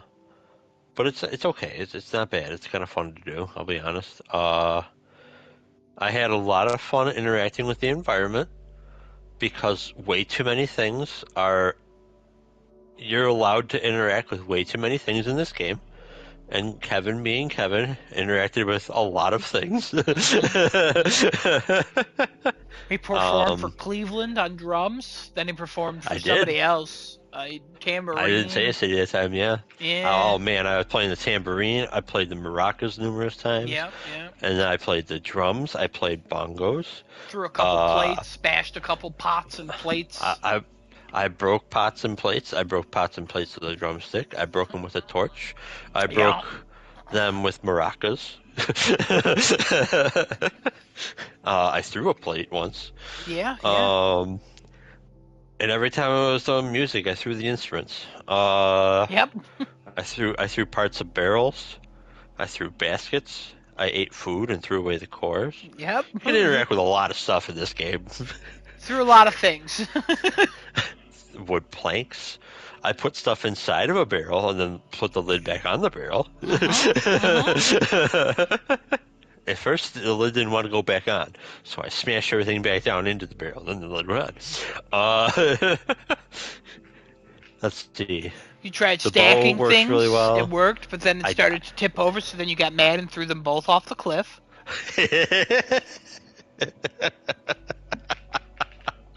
Forgot about that. A lot of Yeah, things. it was fun. I did a lot. I tried to put a hat on. That didn't work. Tried burning tried a to lot put of my- things. I tried to put a basket over my head. That fell right through my character. Yeah, yeah. I did try to burn a lot of things. Nothing burned. We saw our queen Aloy Yes. and her Shit. tiny glory. Yeah, everybody is very short when you're playing in sitting mode. I don't know if that changes when you go to standing, but I'd assume it's the same when you're standing because usually like VR characters are like 6 feet or something like that. Yeah. It's really fun. It's really good. I highly recommend. It is definitely like a game experience. It's not like, oh man, look at this tech demo. No, this is a game. The fucking archery challenge. I completed that piece of shit.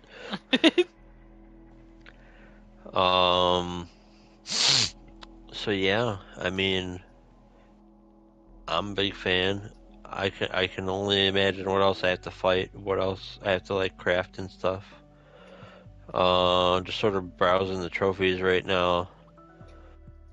Lots of hidden. uh, I'm assuming all There's a story. lot of hidden trophies. There are probably story things. Find collectibles. Shoot the frickin' targets. Construct all the cairns. Find all the lore things, probably. Yeah. Yeah. Complete a mission without dying. I don't understand how I haven't gotten that one. Oh wait. Wait, no. How did I not get that one? You haven't. Oh, because in the beginning I didn't climb right. Yeah. That's fine. I wouldn't worry about Oh that. yeah. Oh, and then I had you fall to your death. Yeah. That's okay. Yeah, you'll get it. Yeah, I'll definitely get it. Oh yeah. Oh wow, that fucking archery range thing. Uh huh. Adam, I'm the best apparently. 1.8% of players. Oh well.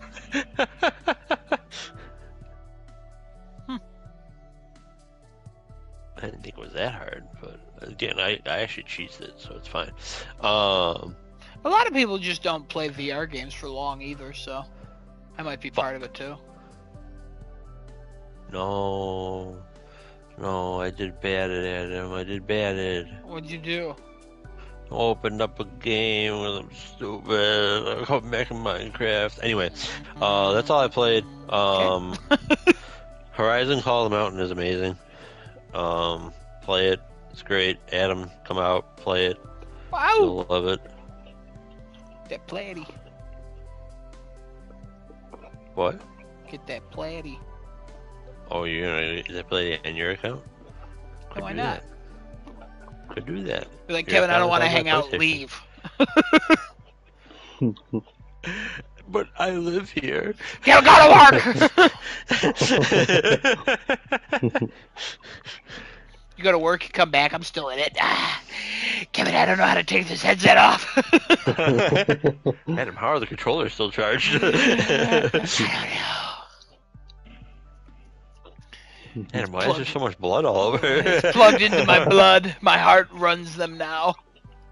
Oh my god. I've set up an electricity wheel. I hit a chair and I hit a table while I was playing. Trying to reach for stuff. That was fun too. Yeah, you did. You hit a lot of things. Just can't wait. Can't wait. Can't wait for what? Just can't wait for you to play more. Oh, I know. It's gonna be fun. And then Metro Awakening. Oh boy, can't wait. That's coming out In a soon. week. 1 week, baby. So yeah, that's pretty much what I did. Any topic? I was gonna think about doing a What a World again, What a world! because it's been a hot minute. Do you got one? I mean,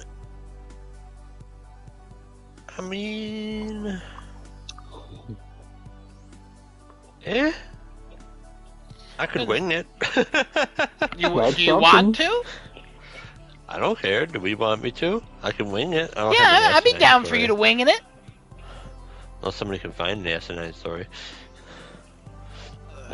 Some people setting fire to those ballot boxes. Yep, that's a thing. They're trying to save America, Desonoda, alright? Oh my god. Desonoda, you know what to do.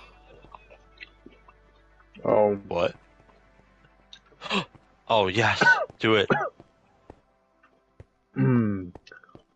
sorry, I'm eating grapes. Hey, fucking always. At least they're not cherries. Wow, okay, what's wrong with cherries? He was eating cherries the one day, and I made a reference to it a couple weeks ago. Oh, okay.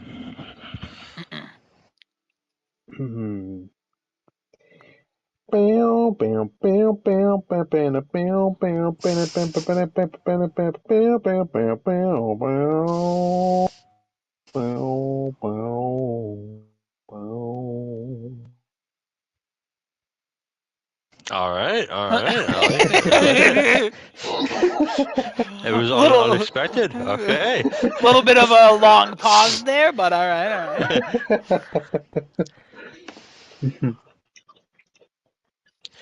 Yeah, on the Ukraine front, North There's Korea not- sending still a troops country? over.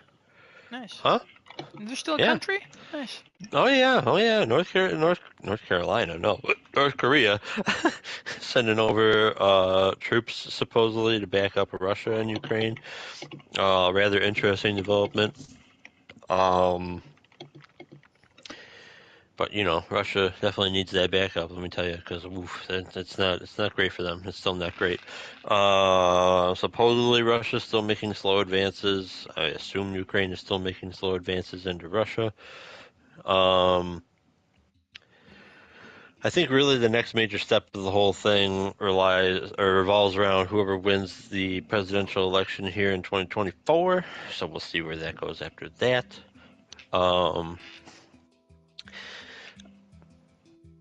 Not a whole lot other than that really going on.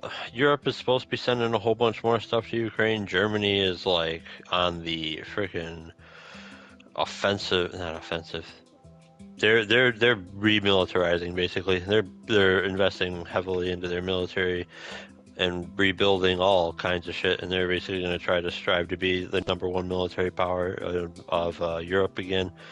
They got a lot of plans to Ooh. update and upgrade everything in their arsenal. Oh, should and we they've be got some. worried? No, we shouldn't be worried. Germany's good people now. Yeah, that's true. They actually ban everything anything- Nazi related. Yeah, I mean, if anything, Germany's probably doing this just in case the United States gets a little crazy after November 5th, you know. No, I couldn't. Why would? But we gotta see what happens then, you know. And yeah, Germany's stuff is wild. There's a thing on YouTube talking about some of the crap that they like either want to do or already like doing and making. And there's like a freaking infantry fighting vehicle they want to make that goes 75 kilometers an hour with a 30 millimeter cannon on it. Oh. Which is about like 45 miles per hour. 30 millimeter cannons aren't like, oh my god, but like when you can drive that fast and you can hit soft armor and like pinpoint wherever the hell you want these shells to go and fire very quickly, they can be quite destructive. I mean, look what Bradleys do to the Russian tanks. And then they're making a more modernized Leopard tank. And some other random shit. I forget everything that they've been making. They're still sticking to the cats. Everything's named after cats, except for a few select things. I'm sure they'll do just fine. And it'll probably be like the next thing that everybody's copying or trying to be better than, because it's German engineering, and German engineering is nuts, especially if it has wheels. That's all that's going on there. Politics is just fucking wild. All right, politics. Not much going on. Not much, no. No, not really. No, okay. I can't think of anything off the top of my head. You got Trump going to Madison Square Garden. His thing gets compared to a 1939 Nazi rally thing that happened in Madison Square Garden. You got freaking this comedian guy calling Puerto Rico a floating island of trash. That's real good to do coming up on an election, especially when there's hundreds of thousands of Puerto Rican people living in Pennsylvania, one of the swing states you're trying to take. It's a real good comment to make. Yep. Of course, the Republican Party's just trying to distance themselves from that and everything else that comes up. Which is crazy, because I've seen so many takes by the Republican Party being like, Puerto Ricans can't even vote. Yeah, if they live in Puerto Rico and they're not in a state, what are you talking about? Yeah. Like, they're all over the place. What do you mean? The Republican Party only knows about the illegal immigrants that are coming over, all right? They Yeah, know about normal ones that have already been here and that are legal. Did you see but Trump's also, comments they're about that also comedian? illegal somehow. He doesn't know them. He doesn't know them. He's know the never guy. met them. He didn't know what he was going to Also, say. he didn't hear that. He didn't hear that. Oh, yeah, he didn't hear that. Which is like, all right. Also, I will Fox say, News ran a story. Somebody from Fox News ran a story of like, hey, I was there and I didn't hear anything racist. You know what I heard? People who are excited to be there and they're just shouting USA, USA, USA. This is what the real people want. And I'm like, what the fuck? all right, good story, Fox News. But I saw something being like, well, this is like just fucking like an insult comic. That's what he does. He does it to everybody. And then somebody sharing like a Don Rickles post, like, oh, look, Don Rickles at a Reagan event. I watched the Don Rickles one. It was funny. Like, it was like, okay, yeah. And then I saw an Anthony Jeselnik thing, another one who literally gets into flack so much for being an insult comic. And he had a quote by Andy Warhol, and he was like, art is getting away with it. And this guy did not get away with it. He's just a troll at that point. Like, to even call Puerto Rico a floating island of garbage, which I get it. Okay, Pacific, yeah, it's a floating patch of garbage. Yeah, everybody knows about it, you know. It's been there because the currents of the ocean and how we get there, microplastics, whatever. But then to be like, Puerto Rico's that, it's like, what part of that is funny? Like, I would understand the argument for it if it was a good joke. I don't understand it because it's just lazy. It's like, It's not a joke. it's kind of where yeah. it is. Yeah, it's just like, that's just how you feel about it. And it's like, okay, like, be Is that his clever. actual words? He literally said that there was a floating patch of garbage in the Pacific. It's called Puerto Rico. The best part about it, Puerto Rico, not in the Pacific. But anyway, It literally everything about everything it's such a poorly constructed joke. And that dude has, like, he was at the roast of Tom Brady. A lot of people walked away from that being like, what a talented comedian. Like, the guy, I've seen some of his material. He's been okay in the past. What the fuck was that? Like, at that point, you're just being I don't want to say he's a racist, but at the same time, like, that is such a fucking horrible comment to make about a territory that should be a state at this point. Either let it be a state or let it leave. I just don't get that, but whatever. Same with Guam. But, like, I don't understand where, like, some people were like, yeah, he's just making a joke. It's not a funny joke. It's a bad joke, if anything, and I wouldn't even qualify it as a joke. Like, Yeah, it's just a shitty remark. it's just a shitty funny. remark is the best way to put it. And it's just, come on. Like, you can fucking read the fucking notes. No, nobody even at the audience laughed. Like, it bombed too. So it's like, okay, for some reason Republicans didn't go, yeah, our audience didn't find it funny either. That's why we moved on from it. But we don't care about canceling him. We just didn't think it was funny. We're moving on. They could have done that. They could have dismissed cancel culture. They could have done everything in their party lines to be like, this is how we respond to it. But instead, they're doubling down on everything, which is like, we don't know him. We didn't know he would say that. It's not racist. It's just a joke. It's like, fucking pick a lane. nope. I don't get it. They're in all of them, and that's the thing. Is like That's they the problem. have no straight story because they're just all over the place all the time, and they're just going to continue to say whatever they need to say. Like, the Nazi Party did. Wow, look at that. Anyway, there was also something really funny about that rally where Kamala Harris had something in Texas that had like 200,000 people at it, or whatever the fuck it was, or not 290,000 or whatever it was, and at the Madison Square Garden thing, a bunch of Republicans were tweeting that Trump had 200,000 people at Madison Square Garden, and the community note was Madison Square Garden can only hold 19,000 people. Oh. So it's like, how could he have 200,000 people? And it was like widely shared. And it's like, what? Are you fucking stupid? Why? What are you? You're just blatantly lying. All of you are blatantly lying about stuff. Oh yeah, all the time. Which, Donald Trump blatantly lies, which is wild. He lies to people's faces, and they go, yeah, no, he didn't say that. Like, what? Yeah, no, he didn't really. It's crazy. It's literally crazy, like, how much that man lies. And he's caught in a lie, and then people will be like, no, that's an AI video, or that never really happened. That was like a Democrat ploy.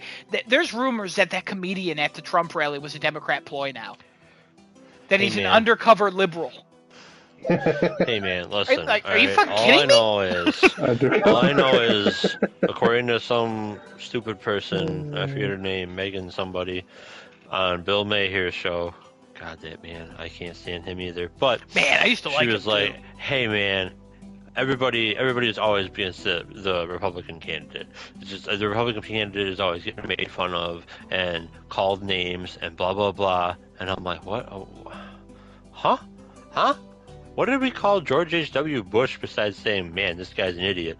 Like that, I think that's the only thing that was ever said. But she was like, "Oh yeah, people like question Mitt Romney and his misogyny or something like that," which I swear there was like actual truth to that.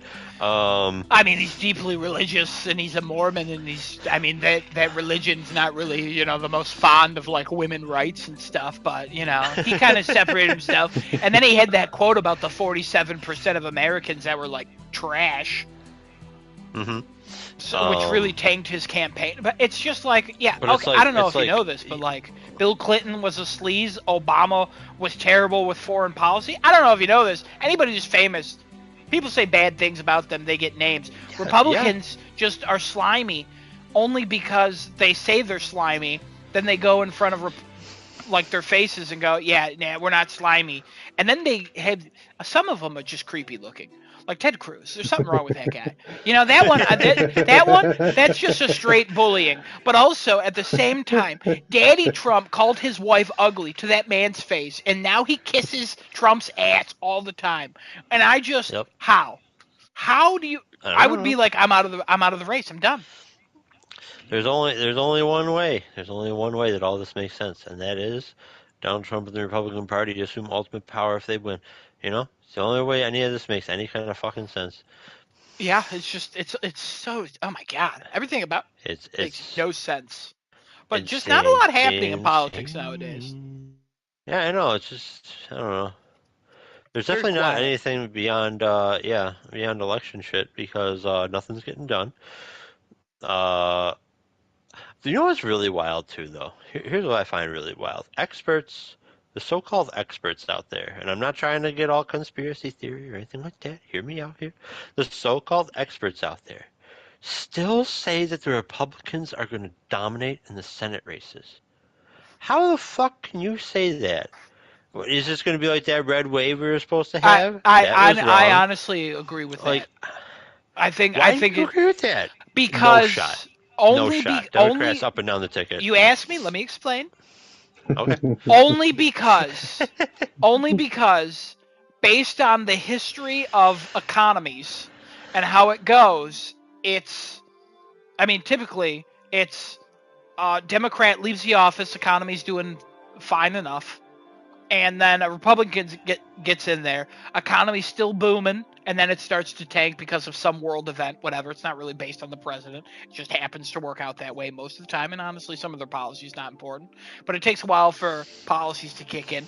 But for some fucking reason, I will never understand in my entire life, is everyone thinks that the Democrats are for like personal rights and Republicans are for the economy. So when the economy's doing bad, it's time to vote in a Republican.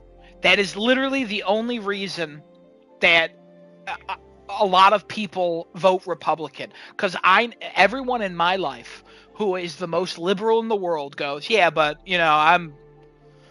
Republicans are better with the economy. I can't even tell you how many college professors I've had, or how many people I've met in my life who've always said, like, I'm fiscally conservative, but I'm morally liberal. Like, there's so many of that in the world. So that's the only reason. So it's just, for me, it's based on personal experience, based on everyone I've ever met in my entire life. Weird. See, I just look at all this and I go, I don't understand how you think the Republicans are going to take anything when every battleground state, the GOP party in that state is a just complete shit show. Yeah. Every single one. No, they are. Michigan, absolutely. Michigan, there was a time where they freaking didn't even know which of the two people were actually like in power. I forget all the people's names and all that shit because I don't care. But it's wild. Like I honestly do not think. Like I think the people have seen enough of this shit. They're just like, oh my god, no. Like just no. You all go think about what you've done, and I can only hope to hell. I'm gonna be like Genesis for a second. I think you're overestimating people. See, and I might be, but also, I don't know. As the person who often is like, yeah, I believe in people, the good of people and stuff, I still believe in that. It's just you think most people will see a sign on a door that says push to open and they pull. So like... I mean, sure, but you can't get away from this stuff. Oh, yeah, you can. I don't know about that, but okay. You definitely can. Okay. Hell, if Genesis was here, he's on that fucking red pill social media wave where he gets all the fun talking points of conservatives. So every so often Oh. he'll come up with, hey, this is a bad thing, and I'll be like, that's not like a real thing that's happening. Like, it happens all the time. Mm-hmm. It's like, oh, if you want to learn anything about finances on YouTube, type in finances on YouTube. You'll get like a Dave Ramsey or a Caleb Hammer or anybody related to Dave Ramsey, and it's like, okay, cool, this is all finance stuff, and eventually you start watching those, and then you get into like, oh, who do they have on here? Oh, Ben Shapiro's on there, and then it's just all Republican people, and it's like, why? Oh, they're all wealthy. Okay, cool, like whatever. Why is Alex Jones in an episode? Oh, a Joe Rogan here, a Joe Rogan there. Like, it's literally all like, I will say, for young men, conservative YouTube is way better than liberal YouTube. Like the Gen Alpha. Decinoda knows what I'm talking about. He's on YouTube. I mean, I'm on YouTube. I have no idea. Well, Kevin, yeah, you never know when I'm talking about these things because, like, Wow, it's just not. okay. No, it's just I've brought these up and you don't know. You don't know about Turning Point USA, and if you do, you've probably only heard it a few times. Nope. Yeah, exactly. Like, it's just, if you're on YouTube, go on a computer, go under private browsing, and open up YouTube, and the top 30 videos for the day, at least maybe like 25% of them are going to be like the most right-leaning shit you've ever seen in your entire life. Ben Shapiro destroys cisgender woman. Or, like, it's going to be that shit. And that's the shit that spreads in, like, YouTube Shorts and TikToks and, like, all that shit. That's what Genesis always gets and comes to us with. He'll literally repeat talking points of those people. And I go, no, I hear it at work. I hear it in my life all the time. It's shit like that happens. It just grips people in. It gets my dad. And I'm like, that's not true. What are you talking about? Like... like what's the fucking recent one with kids going to school and come back a different gender? When the fuck has that ever happened? Never. That's literally never. Can't do that. Schools need your permission to sign for them to literally go on a bus. Like, what the fuck? It's all stupid. So, it's certainly possible. Honestly, this election could be a landslide for Donald Trump or Kamala Harris. I really have no idea. And I can't wait for Tuesday. Mostly I can't wait for Wednesday. I'll be honest. Honestly, I can't wait for, like, I don't know, February of next year. That'll be about the time it ends. We'll be a month past the insurrection that happens. So, like, we'll be, it'll be pretty good. Or we'll be all dead. Who knows? Was anybody voting here? Hell no. First of all, how dare you? Second of all, of course. Oh. Why would you not vote? Cause, man, my vote don't matter. That's the thing. Your vote does matter. No, it doesn't. In a local election, it does. Not for the president. We're in New York State. That's In going a to local Kamala. election, sure. Yeah. On the presidential ticket, there's local shit on there, too. Yeah, that's fine. They'll figure it out. Yeah, they won't. You might get a... oh, yeah? You might get a Pat Shulglutsky on there. A former police officer that's been fucking rising through Republican ranks around Buffalo, just on the ticket since January. Local elections are the ones that actually matter. So when people go, I'm not voting in the presidential election because my vote doesn't matter, you're absolutely incorrect, because your vote does matter. Maybe not for the presidential. I mean, I think it does. You should think it does too. No, it doesn't. But it's the local elections you really got to be concerned with. I mean, most people, I don't vote in my local elections when they come around every fucking 4.5 months, according to all the mail I get. But on a presidential ticket, you get, like, what about this councilman? You want this senator? You want this person? Like, no, fuck off. I don't want this person. This person sucks. I don't know anything about those people. They can figure out their lives. That's the thing. You got to watch all politics. Nah, you don't watch all politics. No, I just gotta watch no politics. See, this is what's wild about political segments. People will be like, this is the race that matters. Yeah, literally every like, if you want change on a level that a lot of people will vote for a Democratic president this year that's a Republican, and they will also vote for Republican local elections because they're like an anti-Trump Republican, which is great. Sure. Like, whatever. But like, that's just how shit happens. I mean, yeah, sure. So, experts, I could totally see saying that too. Yep. Can't wait for them to be wrong again. All right. they're, I don't know, man. Hey, Everybody good reminder. Still also listens to these polls. Good reminder, Decinoto, get your political map in. Kevin's still doing the. Oh yeah. You got to do it before get that in. Tuesday. Do I have to? Do you want to be eligible to win a $50 PlayStation Network gift card? Oh, You literally I'm not go on the gonna- website, click the states. I said by the end of October. So. Oh yeah, you got 2 days. You go on the website, you click the states, and then you click share. It's so easy. Kevin even sends a link. I sent a link. My map is very close to Kevin's, and honestly, I reset all of them and did them one by one. Oh. Okay, And it just kind of worked out that way. It was fucking wild. And also I was like, well, Biden won these, but I don't think Kamala's going to win these. Okay, Wisconsin, yeah, you're 50-50. You can go either way, but whatever. But yeah, no, do it. You go Get on on the there. website and then you just pick the states you think are going to be red or blue. Correct. That's Pretty all much. you do. Yeah. Yeah. And then you could basically copy Kevin's if you want. I mean, Kevin could still win. So, Mm, but yeah, give it a shot, you know? We got to keep promoting this thing for you, Kevin. Yeah. I just don't want it to just be between us. You know what I mean? Well, I tried. I tried All right, what do we got here? What the fuck is this again? I don't have anything interesting to talk about.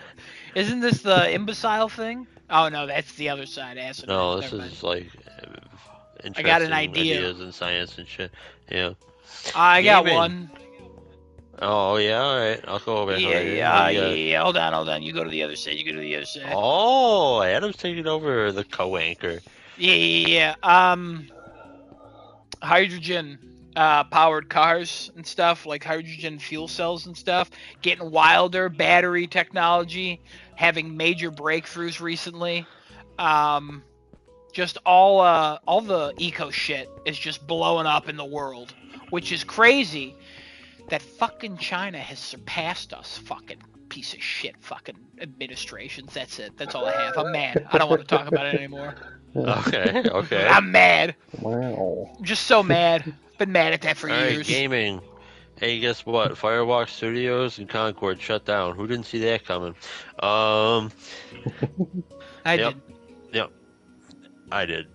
It's about time. Took way too long. How the fuck do you take 8 years to make that game? I have no idea. Anyway, there's that. Yay. Sony's doing more live service games. Can't wait for them to fail too. Alright, cool. Disagree. Another thing. Avowed. Are we not came going to have out- comments on that, or are we just letting you go Oh, go here? ahead. Oh, okay. Sony's live service games, I like most of them so far. Helldivers 2, live service game. Astrobot, technically a live service game. Gran Turismo, live service game. MLB, a live service game. Like, if they put out good ones, they do well. So, Concord, it was a failure. I expected it. I will be honest. I was mostly leaning toward it was coming back. Not only because they've been updating it on Steam in the back end recently for like the past like few weeks. It's just been getting like stealth updates according to like a couple leaked like Yeah, I saw Steam that. things. Yeah. And it's like, okay, maybe it'll come back. I thought it'd be a smaller team. It would be like a free to play thing. Put it on Plus. Literally, they could have tried anything. It seems like the budget was closer to $200 million for this game, and it didn't make any money back, obviously, with less than 5,000 copies sold or whatever the fuck it was. So it's like they could have done something with this. Like, I'm surprised. Still gonna be weird about that secret level episode. Maybe that episode will fucking fly off the handle and Sony will be like, maybe we can just turn the video game cutscenes into like something. Like, I don't know. The other studio they shut down, it was a mobile studio that they bought in 2020 that changed their name in 2023 after the studio head left. They never put out a game and now they're closed. Which sucks for those people working, but also not something that was probably going to interest any of us because it's a mobile studio. It's crazy how they were like, we want to get aggressive with mobile games, and then they were like, never mind. We bought a studio 4 years ago, it didn't do anything. A little nervous about Herman's plans for Sony. I understand live services, like where they want to go. Herman was one of the big proponents of Firewalk Studios and Concord. So he was one of the main reasons, according to news stories and rumors and stuff.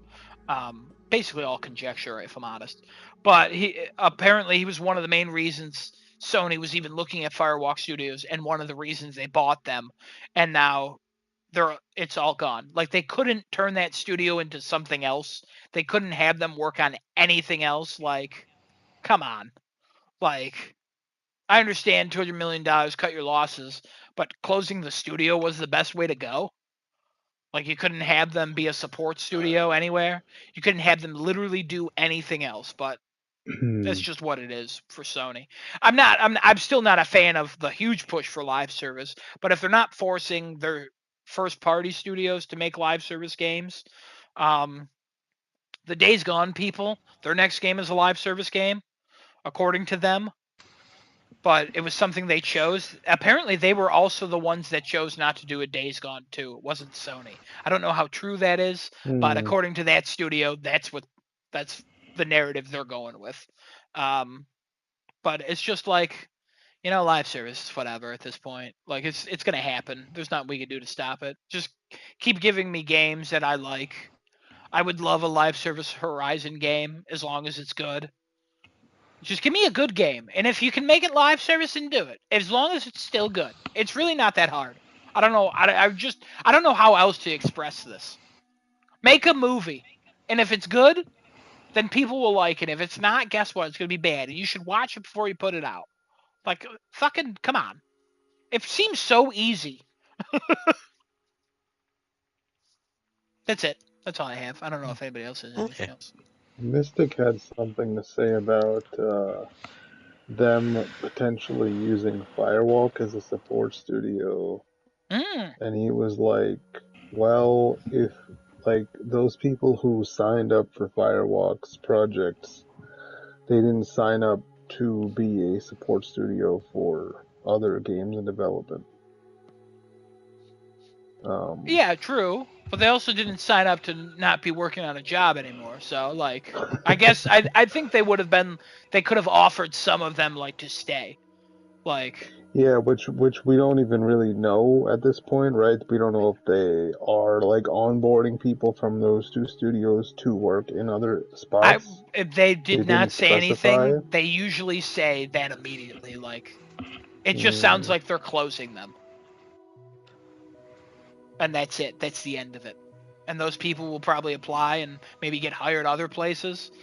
But at the same time, like, you just worked on a $200 million game that sold less than 10,000 copies. Like, yeah, I don't know.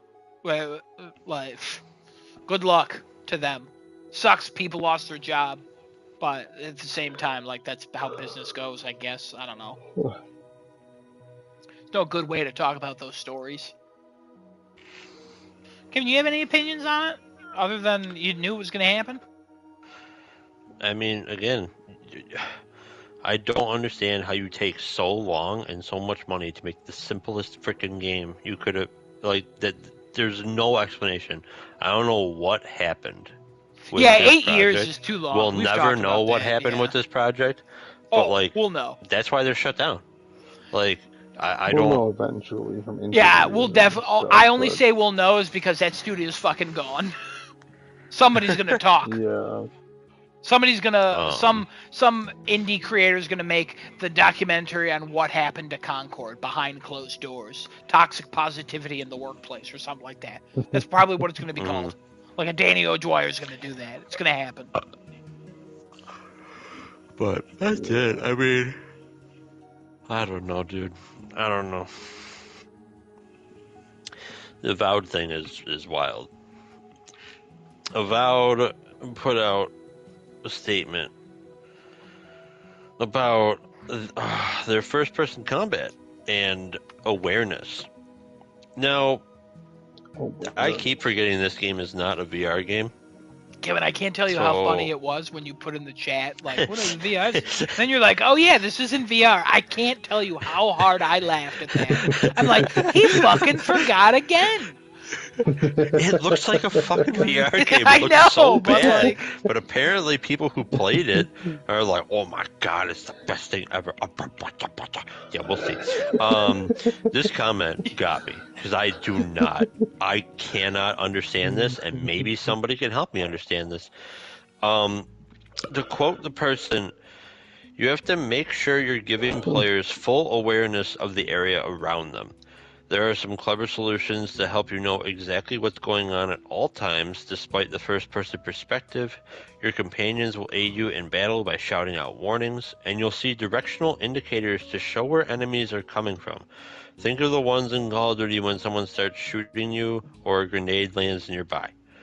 It helps the player feel the pressure without feeling like they're being hit from all directions by things they can't see. Additionally, the enemy AI is programmed to not swarm you and attack from all sides at once. This shouldn't mean you'll never get flanked or snuck up on, as the systems mentioned above will ensure you always know what's going on around you. Just don't expect a full room of enemies to surround you and charge in while you swing your sword wildly. Why? Why? I have played first-person games for decades. Hexen is one of the oldest first-person games that you have melee combat in. And enemies are free to attack you from all angles. And I can tell you with absolute confidence, I knew where enemies were. And you want to know how I knew where enemies were? This wonderful thing called sound. I don't know if you've heard about it. I don't know if you know what it is. And sound back in like the 1980s is way different from sound now, where you have like this crazy ass 3D positional audio that if you try hard enough, you can make sounds like Returnal, where Kevin knows where shit is and just automatically turns and aims at it. Like, this comment confused me. What are you trying to say that like first person combat is hard to deal with? Or like that because you have like melee combat, you don't want like people getting swarmed and they're just like swinging around wildly. You just want somebody to be like, oh, okay, I'll fight this one-on-one battle. Now this enemy will walk up toward me and I'll fight this one-on-one battle. I guess we'll see when the game finally comes out. But like this to me, as written, I don't even know what to expect from this combat anymore. Like games for decades in the first-person perspective have allowed enemies to just swarm you. Doom, Hexen, Heretic, Quake, Call of Duty, the game you mentioned. Those indicators are when you get hit by something, or a grenade is spawned, not thrown, but spawned at your feet. And like, yeah, it's like it does. Oh my god, play World at War, it's great. If you haven't played World at War and Veteran, literally hard-coded into the game, if you are not making enough forward progress, a grenade will spawn at your feet after a certain period of time. And if you continue to not make forward progress, it'll spawn 2 grenades at your feet, then 3, then 4. And the reason why I know it's being spawned at your feet is because I stood behind a wall. The enemy are on the opposite side of said wall, and grenades are still at my feet. I'm like, there is no possible way you threw a grenade here. There's zero. Unless you bounced it off this window over here, and it took and rolled across the floor to here. The weird thing is, I'm looking over there, and there's nothing flying through the air. Oh my god. But like, that's just hit indicators. Call of Duty, you can get shot from freaking if you're playing on veteran, you can get shot from somewhere, and you'd be like, where's the guy? Where's the guy? Because certain Call of Duty games on veteran, you have to memorize where enemies are. Like, there's no shot unless you actually have died in certain sections over and over and over again to know where you're supposed to aim. So I get not being that frustrating, but then just don't make it that hard. And you're a fantasy game, so I assume not a whole lot of things are shooting at you with automatic weapons and sniper rifles. So eh? But that's my 2 cents. Based on the quote, it just sounds like she's explaining this to someone who's never played a first-person game, which is strange. It sounds like you're gonna get indicators. I think her quote goes sound without question, when they're behind you, but you're not gonna be fighting two people in front and then all of a sudden someone's gonna come up behind you and stab you right in the ass as you're fighting. It's more like a dueling thing, because everything we've seen of the gameplay, it looks like they're dueling most of the time. It doesn't look like it's full on a fucking stupid. I mean, it's their game. It's just a choice they made. I guess, it is. But yeah. I think that's why it looks VR, because the combat is you can't turn around in VR easily most of the time, and if you can, it's usually slow or choppy, as you learned earlier. I don't know. It's very strange. This comment is very strange. Everything about this game is strange. Just don't. Yeah, I don't know. I don't know. I'm not wrong, right? Accident Heretic happened. Yeah, no, you're not. I mean, you're not. I mean, literally, Dishonored happened. Yeah. But I will say, if you got into combat in Dishonored, and you were swinging your sword around, somebody could walk up behind you and just fucking kill you. And most of the time, you couldn't hear them because you're fighting 800 people in front of you. So that, it was annoying. That's why but it was mostly a stealth game, so you didn't want to get caught. But this one, it seems like she was just trying to clarify, hey, if you're not used to playing a first-person game, give this one a shot. I mean, okay, I'll take that. This seemed like a, I don't want to say what. Okay, so I watched the Skill Up review of Dragon Age Veilguard, and his review, it was not great. It was a great review. He just didn't care for the game, and he said that it was safe. It was there was nothing happening in the game that just made him feel any emotions, because it just never got to any place. And it was it was people pleasing, the game, and all the characters look like Pixar. But there's elements of this quote where it sounds like, hey, if this game's not for you, try again, because it probably is for you, because this game's for everybody. And when you're trying to make something for everybody, it pleases nobody. So I'm a little worried about this game, more so because of this quote, but not for the same reason you're concerned about this quote. You know what I mean? Right. I'm sure this game's gonna be fine. It seems like it's a fun time, but at the same time, it doesn't seem like it's gonna be. It feels generic already. It feels very generic. And the only other article I can remember about this game over the last couple months is, please don't compare us to Skyrim. That's the only other thing I can remember about it, which is not a great look for a game where it's hey, before we come out, don't compare us to the greats. It's oh, okay, all right, cool. What if Ghost of Tsushima was coming out and they were hey, don't compare us to Assassin's Creed.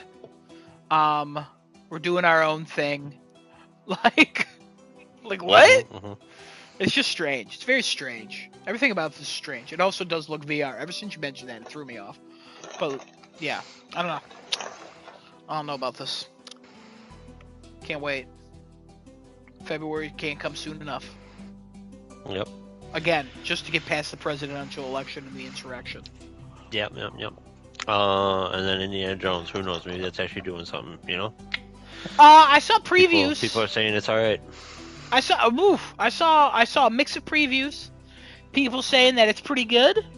Some people saying that it's a generic stealth game. Yep. So, that it's not the action set piece Uncharted that Machine Game wants it to be. I also heard that it was just a fun indie romp, you know. So, it'll please some people probably. Can't wait for the studio to get closed down. Just like Rip every Machine other Games. Xbox game. Yep. Alright, do we have anything for Asinine Stories? What happened to the ballot box thing? Oh, right, the ballot box thing. I don't know a whole lot about what the ballot box thing, I just know what happened. That's basically the ballot box thing, isn't it? Ballot box thing. Two ballot boxes set on fire, arson. Best part about this, they probably were like, yeah, burned all those thousands of votes. I think they got 3 combined. Because, shocker, there's flame suppressant systems in those ballot boxes. Wow. It's like they thought ahead. I don't know. It's weird. So yeah, what was this? Pennsylvania, I think it was. Yeah, I've seen it another place too. I thought where it actually did get a lot of ballots. Oh really? Yeah. That sucks. I saw somebody like shoveling out the ashes. Yeah. Don't do that. I also saw real funny. A Republican like a voting board guy. He was complaining about like a voting machine like not counting his vote or something, and then they watched like the video and they saw that he like tampered with it. Nice. And they're like, jail. So like, you know, what the fuck? Apparently hundreds were destroyed in Washington. There's other incidents in Portland. With Free Gaza. Oh my god. Alright, that's it. That's it. Listen, everybody. Oh no, Listen. here we go. I'm gonna say something. Oh no! Alright. Oh no! Kevin does not represent the Israel and Palestine. Oh, here we go. Right. You just go. Israel and Palestine. We're just going into it. I don't care. Yeah, Israel Genesis and isn't here. This should be fine. Hey, people of the world, and I guess mostly the United States, because we seem to be the most confused about this. Where have you been? Where have you been? This isn't new. The shit going on in Israel right now is not new. Like, this shit's been happening for hundreds of years. People over there, they fight. It's ramped up. It's ramped up, but then it's going to settle down. Then it's going to ramp up again. Then it's going to settle down. Then it's going to ramp up again. One of the frickin' supposed things that is telling of the end of times that are coming is when that part of the world is at peace. Alright? That's how often they fight. Just let that sink in. Alright? Now, whether you believe that or not, whatever. I think it was a Nostradamus prediction. I don't remember. But this happens. These countries hate each other. They hate each other. And every time they get some new whatever the hell to fight over, they just start fighting like crazy. They start killing each other. This has been happening for frickin' ever. This is not new. I don't know why everybody's like so, oh my god. But the people. Yeah, the people still choose to live there. I don't know why, alright? I don't make those decisions for them. It's hard to move. I guess it is hard to move. But like, oh my lord! And is it? Am I trying to say that it's not terrible? No, it is. It is terrible. It's always terrible when people are getting killed in the middle when they're being caught up in the middle of war. So they just happen to be like casualties of war in that regard. Yes, that sucks. This shit is going to continue to happen, and Netanyahu, hopefully, freaking I don't know. They have a democracy over there. I don't even know what their form of government is in Israel. Yeah, they do. Hopefully, he gets voted out and maybe some things start, a little bit. I don't know. Fun fact, he was voted out. Then he used his position of power to gain power in like a different way and became the leader. Putin 2.0. Yeah, it's just, I will say, Netanyahu, it sucks. I don't like him. I don't think there's Yeah, many he's people who terrible. do. Not only because he just seems like a terrible human being, because he's super corrupt. Like, and it's Hmm. he was literally tried for being corrupt like 4 years ago, and it was still going on. And then the whole fucking Hamas fucking Israel thing happened with the citizens, and then the whole Gaza thing, and like it's just gotten way out of control. And then all of a sudden, countries started getting involved. Israel's an ally, so we got to support them. But at the same time, it's like, stop doing what you're doing, because most of the time you're killing civilians. And they go, no, Hmm. we're not. And then it's like, oh, look, it's civilians burning. And they go, oh, yeah, but there was a terrorist there. And then they go, yeah, there were underground things. And then it's like, were there underground things? We need to see them. And they're like, look at it. And it's like, no, that's a hospital you blew up. And it's like, we blew up the underground tunnels. How do you know? Because we had intelligence. Can you share that intelligence? No, we will not share that intelligence. Okay. We did not kill 70 people by accident. We did not kill 70 people by accident. 2 weeks passed. We did kill 70 people by accident. But Hamas has done something worse. So it's okay. We can continue. Give us more money, please. We So, killed like, we killed 7,000 people on accident, but Hamas, they meant to kill 10,000. yeah, they hey, they did bad things. Becomes a numbers game. Hamas is bad, you know, they're not great. You know, I wouldn't want them to be in charge of where I live, you know. I also wouldn't want Netanyahu to be in charge of where I live. I love how, okay, before I say anything, it's Hezbollah, correct? H-E-Z, Hezbollah? Oh, yes, yeah, I believe so. Yeah. I love how media that tries to cover this. I've seen Hezbollah, I've seen Hezbollah. I'm like, what? You can't even freaking look up who these people are? You're just gonna like write down whatever the hell you think it is? If we're talking about Hezbollah, what about Herbollah? You know what I mean? That's the real problem with Hamas. Not enough Herbollah. That's what's going on there. You know, Israel, it gave us Gal Gadot, like Gal Gadot. Can't think of what Gaza gave us, you know, other than terrible videos I see all the time. Usually Israel calls those as ones, though, so I guess it's not really on them. I guess that's on them for living there.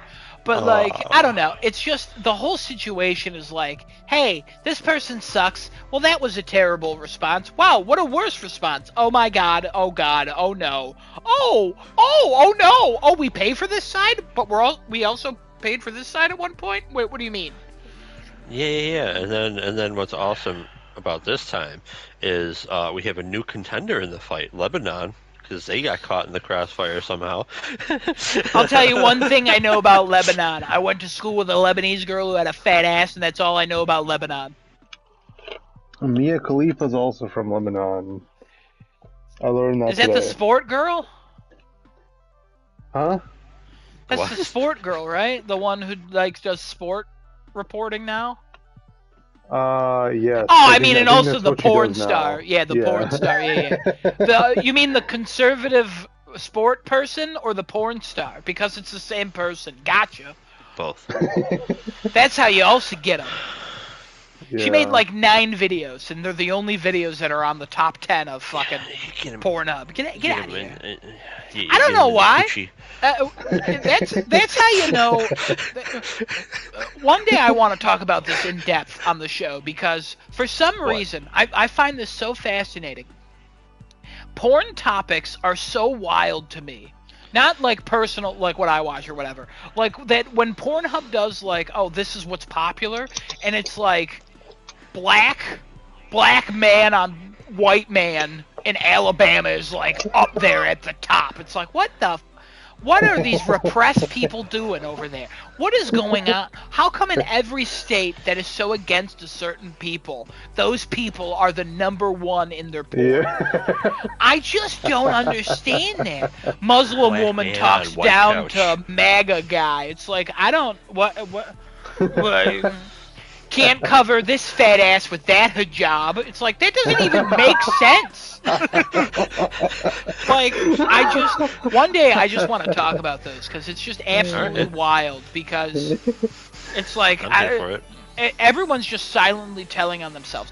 Do you remember the Republican National Convention that occurred like some months ago? Oh, And I remember it. It occurred in Hulk Washington, Hogan D.C. came out, ripped his shirt off, and I got Yeah. hard. Yeah, you did, of course. But remember how it occurred in Washington, D.C.? The week that, Wait, or wherever, Washington D.C. No, it wasn't. It was in Wisconsin, or Wisconsin. It was in was it Milwaukee. Wisconsin? It was something with a W. Yeah, Milwaukee, that shitty city. Oh, And yeah, then, yeah, yeah. Republicans are like, but we have a Republican. We have the national convention there. Can you Well, not say that they're a shitty city? yeah. Wherever it occurred, I think you're right. I don't know if you know of Grindr. Does everybody know of Grindr? I know of it. That's about it. Okay. If you don't know of Grindr, I don't know if anybody's watching. Grindr is a like a gay meetup app that you can go on. Also trans, and I think other people are on there. I don't know. Check it out if you want. I don't know. Femboys, maybe. Who knows? Check it out. But like, they reported that during the Republican National Convention, Check it out. that app spiked 200% in downloads Oh my god. Yeah. in that location. What Oh, yeah. the fuck? Like, what? Yeah. I don't understand. Well, because everybody was wearing the latest fashion of the bandage over the ear, and then people started hooking up, and Good they were times. like, "Who are you? Are you a man? I'm a man. Let's do it. Let's figure out. I'm how a to do man. It. We'll Let's figure out how to do it. What the fuck? What do you mean, let's figure it out? Lube it up, shove it in. It's not hard. Like, I mean, it has to be hard, but it's not difficult. Like, you don't it's know. well, that's fair. It's just absolutely wild. Yeah, I've never entered a man's ass, and a man has never entered mine. So I guess I don't know. Thank you, Kevin, for teaching. You're welcome. Man, if Genesis was here, I think he would have killed himself by now. So I'm glad he took a week off. I hope he's having fun in Yeehaw Land. You know what, Adam? If we need something to talk about before the election night, things really get rocking and rolling, we can do this. Oh, we can practice gay sex on each other? No. Oh, Nope, that's not the segue we're looking for. damn. I thought that's what we were still talking about. That's okay. Also, Actually, wait a second. no, hold on. Wait, don't say that. Adam. Wait, Adam, you said you're off? Yeah, Kevin, I don't know how many times I have to tell you I am off that day. Adam, you can come over and play Call of the Mountain. Kevin, I have a doctor's appointment at 2. And then I have the podcast at 10:30. Yep. And we want to watch the election results. I'm going the fuck home. I'm not coming over on Tuesday. I like the idea. I have work the next day, too. Okay. Now, Monday night. Oh. In the nighttime. Also, Genesis is in Yeehaw Land, as I said. So I sent him a voice message that I will play right now. Well, Oh, hey, yes. how's Texas treating you, boy? I heard that when you go to different states, it changes your accent that you get from other people. Well, keep up with me now, don't you hear? See you later. I love it. Thank you. So I was like, I gotta. He read it. He did not respond. Kind of a dick move, honestly. But like, Oh no. that's what happens when people move away. Technically, he didn't really move away. He's just visiting. But also, get prepared, everybody. Get prepared. Kevin's the new co-host. Yes. And so, technically, we're all co-hosts already. Wait, what the fuck? My Hold on a ascent second. up the ladder, baby. Your ascent up the Precious ladder. moment for me. You had to kill the first guy to become the third, to then the other guy left, and now you're the second. Wow, you really are ascending. Meanwhile, Yeah. Desonoto's still there. His brother's been ousted, but he's hanging out, you know? He shows up. Man, what an episode this has been without Genesis.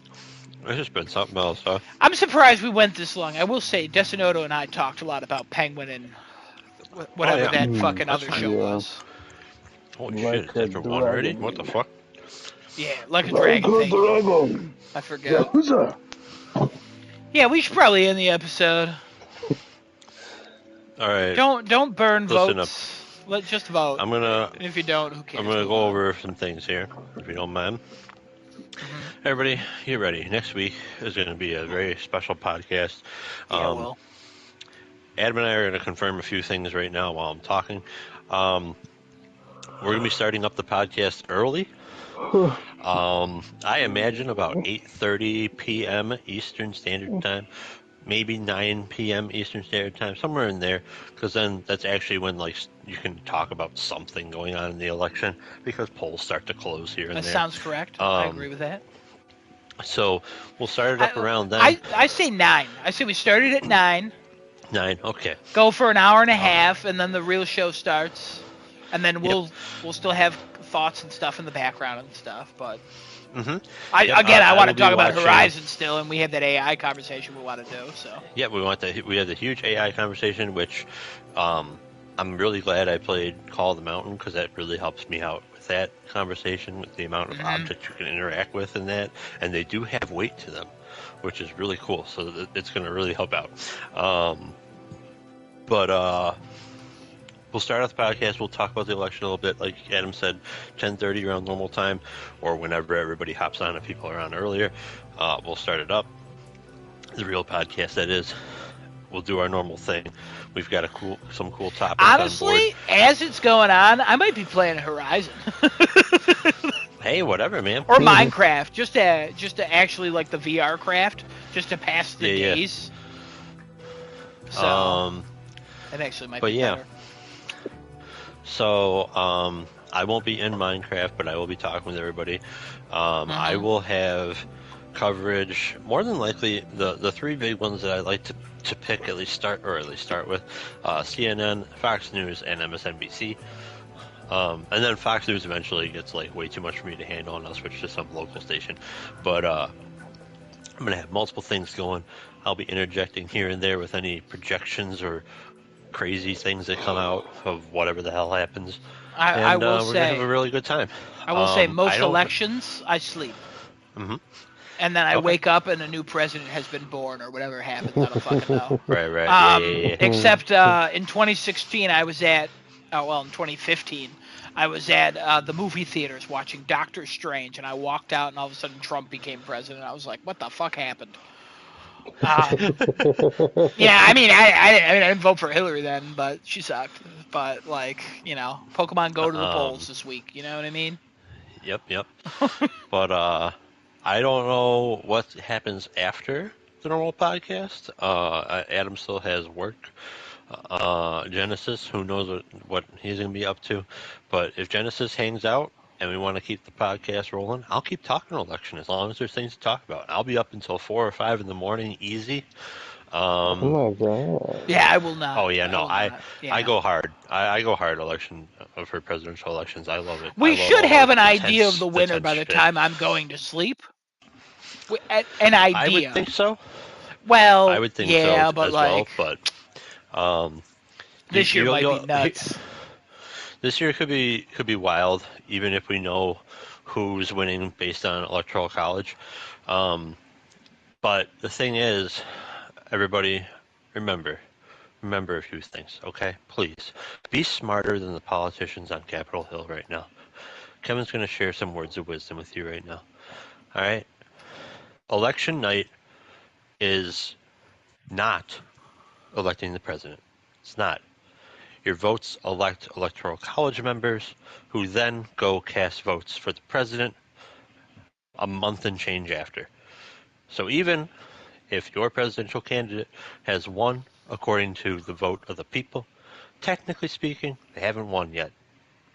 Electoral College members are not bound to vote via whatever the hell the party is. They're not bound to any vote.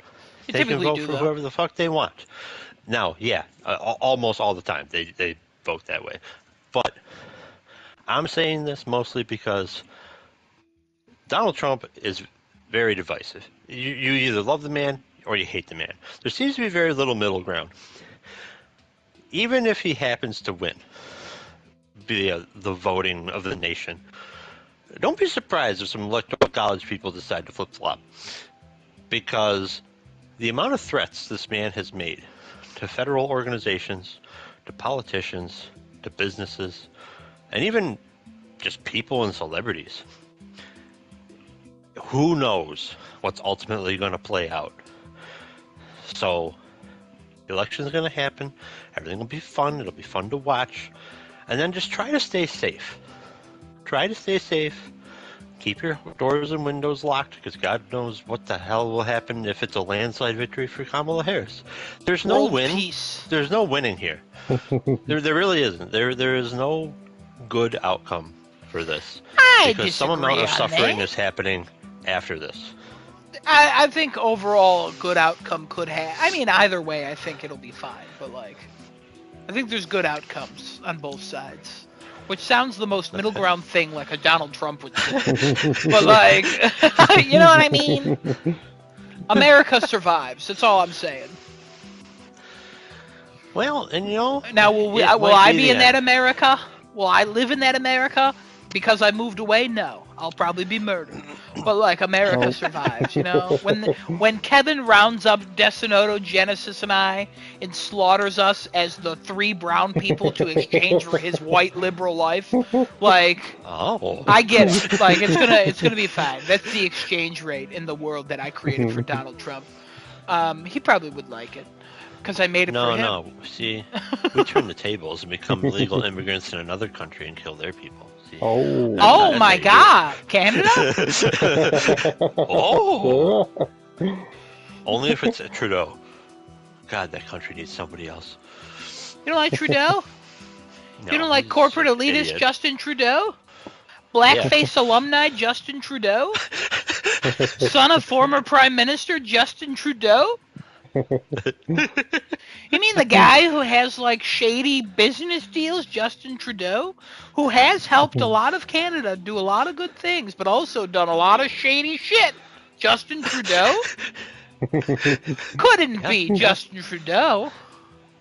Thank you. You're welcome. I'm sorry. I had to say all that. No, yeah, no, it's Good fine. conscience. Yeah, it'll right. be fine. We're gonna have a good time, you know. Elections, Oh, I'm gonna have a grand time. I can't wait. they occur. You know, They recur. they occur. Things happen. You know, people win, people lose. People boom. Capitol Hill, People you know, win, people the guy from lose, you know. Bob's Burgers just was sentenced People- to time in jail for the Capitol Hill shit. Oh. Wait, Sean Benjamin? No, the other dude, the one who's always at the counter. Teddy? I think so. Aww. Yeah, I that like voice Teddy. actor, he was arrested for his role in the Yeah. Capitol riots. Hold on, That I'll sucks. look it up real fast. Teddy was my favorite character. Guy's hysterical. 1 year in prison. Bob's Burger actor Jay Johnston. Okay. Jay Johnston. I'm pretty sure he's Teddy. Be great if he was Jimmy Pesto.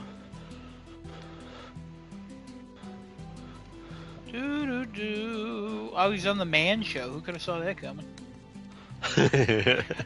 Kevin, good news. Jimmy Pesto. Yes. Have you seen Bob's Burgers? Because that just makes it all better. No, I do not care for Bob's Burgers.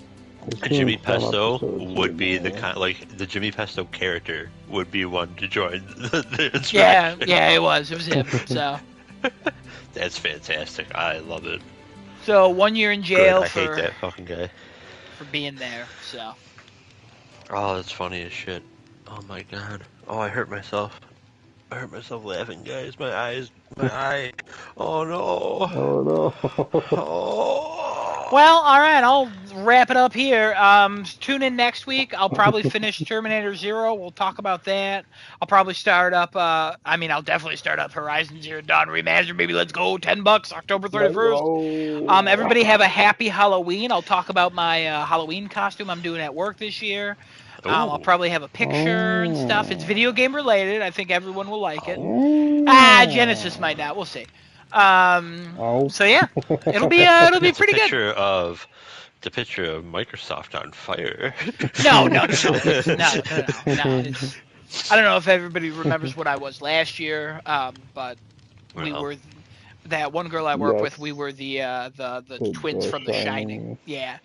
So we nice. decided to do something different this year because there's another Halloween competition and there actually might be a prize this year. So we're going for it. I bought my shit, you costume, Jack and and it was Daxter. way easier this year because it fit perfectly. Because I've lost a lot of weight. I'm down 23 pounds since I started counting calories. Hey, So there you go. took 3 months or so to get here because I don't work out. But yeah, pretty good. So That's pretty good. Kevin, I'm not without going to tell you. working You just out. see a photo. Yeah, it's great without working out. I mean, eventually I'll have to put like steps in and stuff, but whatever. But yeah, Possible next early week. thoughts for Metro Awakening. Yeah, Possible. possible early thoughts for that. Destinote, you got anything you're gonna talk about on the podcast next week? I don't know how long this Yakuza series is going for. I have no but, idea. Probably You'll watch finish it. that movie. Oh yeah, watch the movie. Get back to us. We'll definitely talk about Yeah, Penguin see if it's penultimate any good. episode next week. We'll talk about Already? yeah penultimate. So we got one more after that. So I'll get excited, everybody. No. I know it's gonna be tough. It's gonna be real tough.